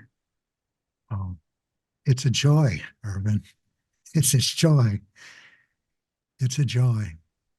We are joy. I am joy. I have the same issue with words. They don't work anymore. And my intellect doesn't work at all. It just stopped. It did stop working. I had to stop trying to use it because it won't work. Oh, well, then I just want to come in here. Thank you, Gary. It's just so beautiful. I love, listening to you. And as Ervin said, it does take courage, but because you found that courage, you're able to show it to other people and inspire others. And I think that's the most important thing, to show your own vulnerability and to be able to show how to get sort of not over it, but how to use it as a positive thing. And that is something that if you share it, I think it multiplies, and a lot of people have a more deeper connection with themselves because of what you are expressing. Nora, exactly right. I want to say that just this opportunity before we close to thank you, Nora, for hosting this, and for arranging similar conversations in the recent past and in the next future again, I hope. I think these are the sharings, I say not exchanging, these are the sharings that we need. And thank you for helping with that. I wish you good morning, Gary, and have a wonderful day. And know that your day doesn't end. It will be with you all along. good morning to you, Ervin. It's a joy. It's a joy. And whatever we can share together, please let me know how I can support. Support. You are supporting the truth and the seeker of that, of the wisdom. So you're supporting me and you support this wisdom that you are expressing. That is your job, not me or you. The job is to express and share this deepest recognition that is surfacing in you. That is a privilege to be part of. Thank you for the courage. Thank you for talking with me. We'll continue our sharings in various ways, physical and non-physical. But this physical way, I think, is very valuable because it's easily accessible to most other people. They might be surprised at what we're expressing, but I think several of them will say, yes, I knew it. I just needed to hear it. Exactly. Exactly. Gary, do you have any other sharings that you would like to express here? I just want to share that I love the fact that you are both wearing the similar jackets, this jean jacket. I love it. This was not coordinated by any way, shape, or form. It just happened, and it's beautiful. Well, I think we close it down. We don't want to take all this time, but it stays with us. The experience that we have had is an ongoing one. So let's cultivate it, let's nurture it, let's live with it. Thanks, Gary, again, from all my heart to have come and taken this time to become what you really are, an exponent of the greatest wisdom on earth.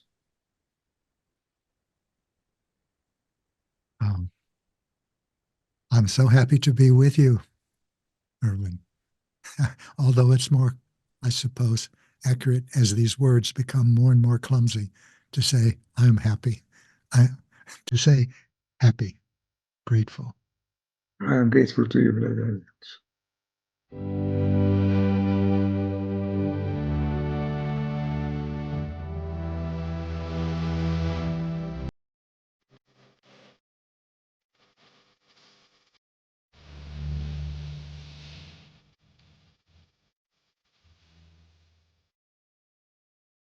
Wow, what a day filled with inspiration and wisdom and transformational principles and actionable items to help you to grow your life, grow your family's life, change your consciousness, change the thinking, not of our communities, of your family, of the world. It was powerful. I hope you really enjoyed the summit today. This is day 1. We've got day 2, 3, and 4 coming up. And you won't want to miss any of those days because each speaker builds upon the next. It's designed that way. Dr. Laszlo has brought the best of the best for his mission. He's got a sacred mission to upshift consciousness. He's not talking about his consciousness. He's talking about our consciousness, the world's consciousness.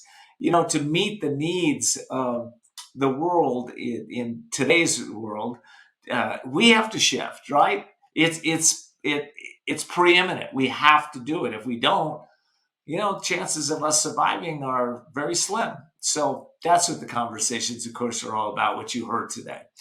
So if you, by the way, are anybody that kind of like me, that you got a busy schedule and sometimes the summit doesn't fit into your schedule, we have made available the summit videos for you to purchase and watch at your own leisure. Of course, pass them on to family and friends, and you'll have them for your access for life for you. And also we have the Upshift conversations. So there's 17 videos in the summit, and there's 52 videos in the Upshift conversations. Again, each one builds upon the one before and helps you to change, grow, develop. Imagine one video a week.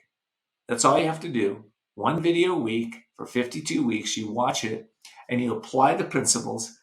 Imagine how your life would be in 1 year from now. Well, I can imagine for you. It's going to be filled with more joy, more love, more happiness, more abundance. And you'll also be a greater part of the solution in this world as opposed to being part of the problem. So I hope you'll check that out. Look below at the link here. You can find the link that'll take you over to the page that you can learn all the details about the Upshift Summit purchase for the videos and also the Upshift Conversations purchase for all 52 conversations. All righty. I can hardly wait until tomorrow. I hope you're feeling the same way. And I look forward to seeing you then. Take care.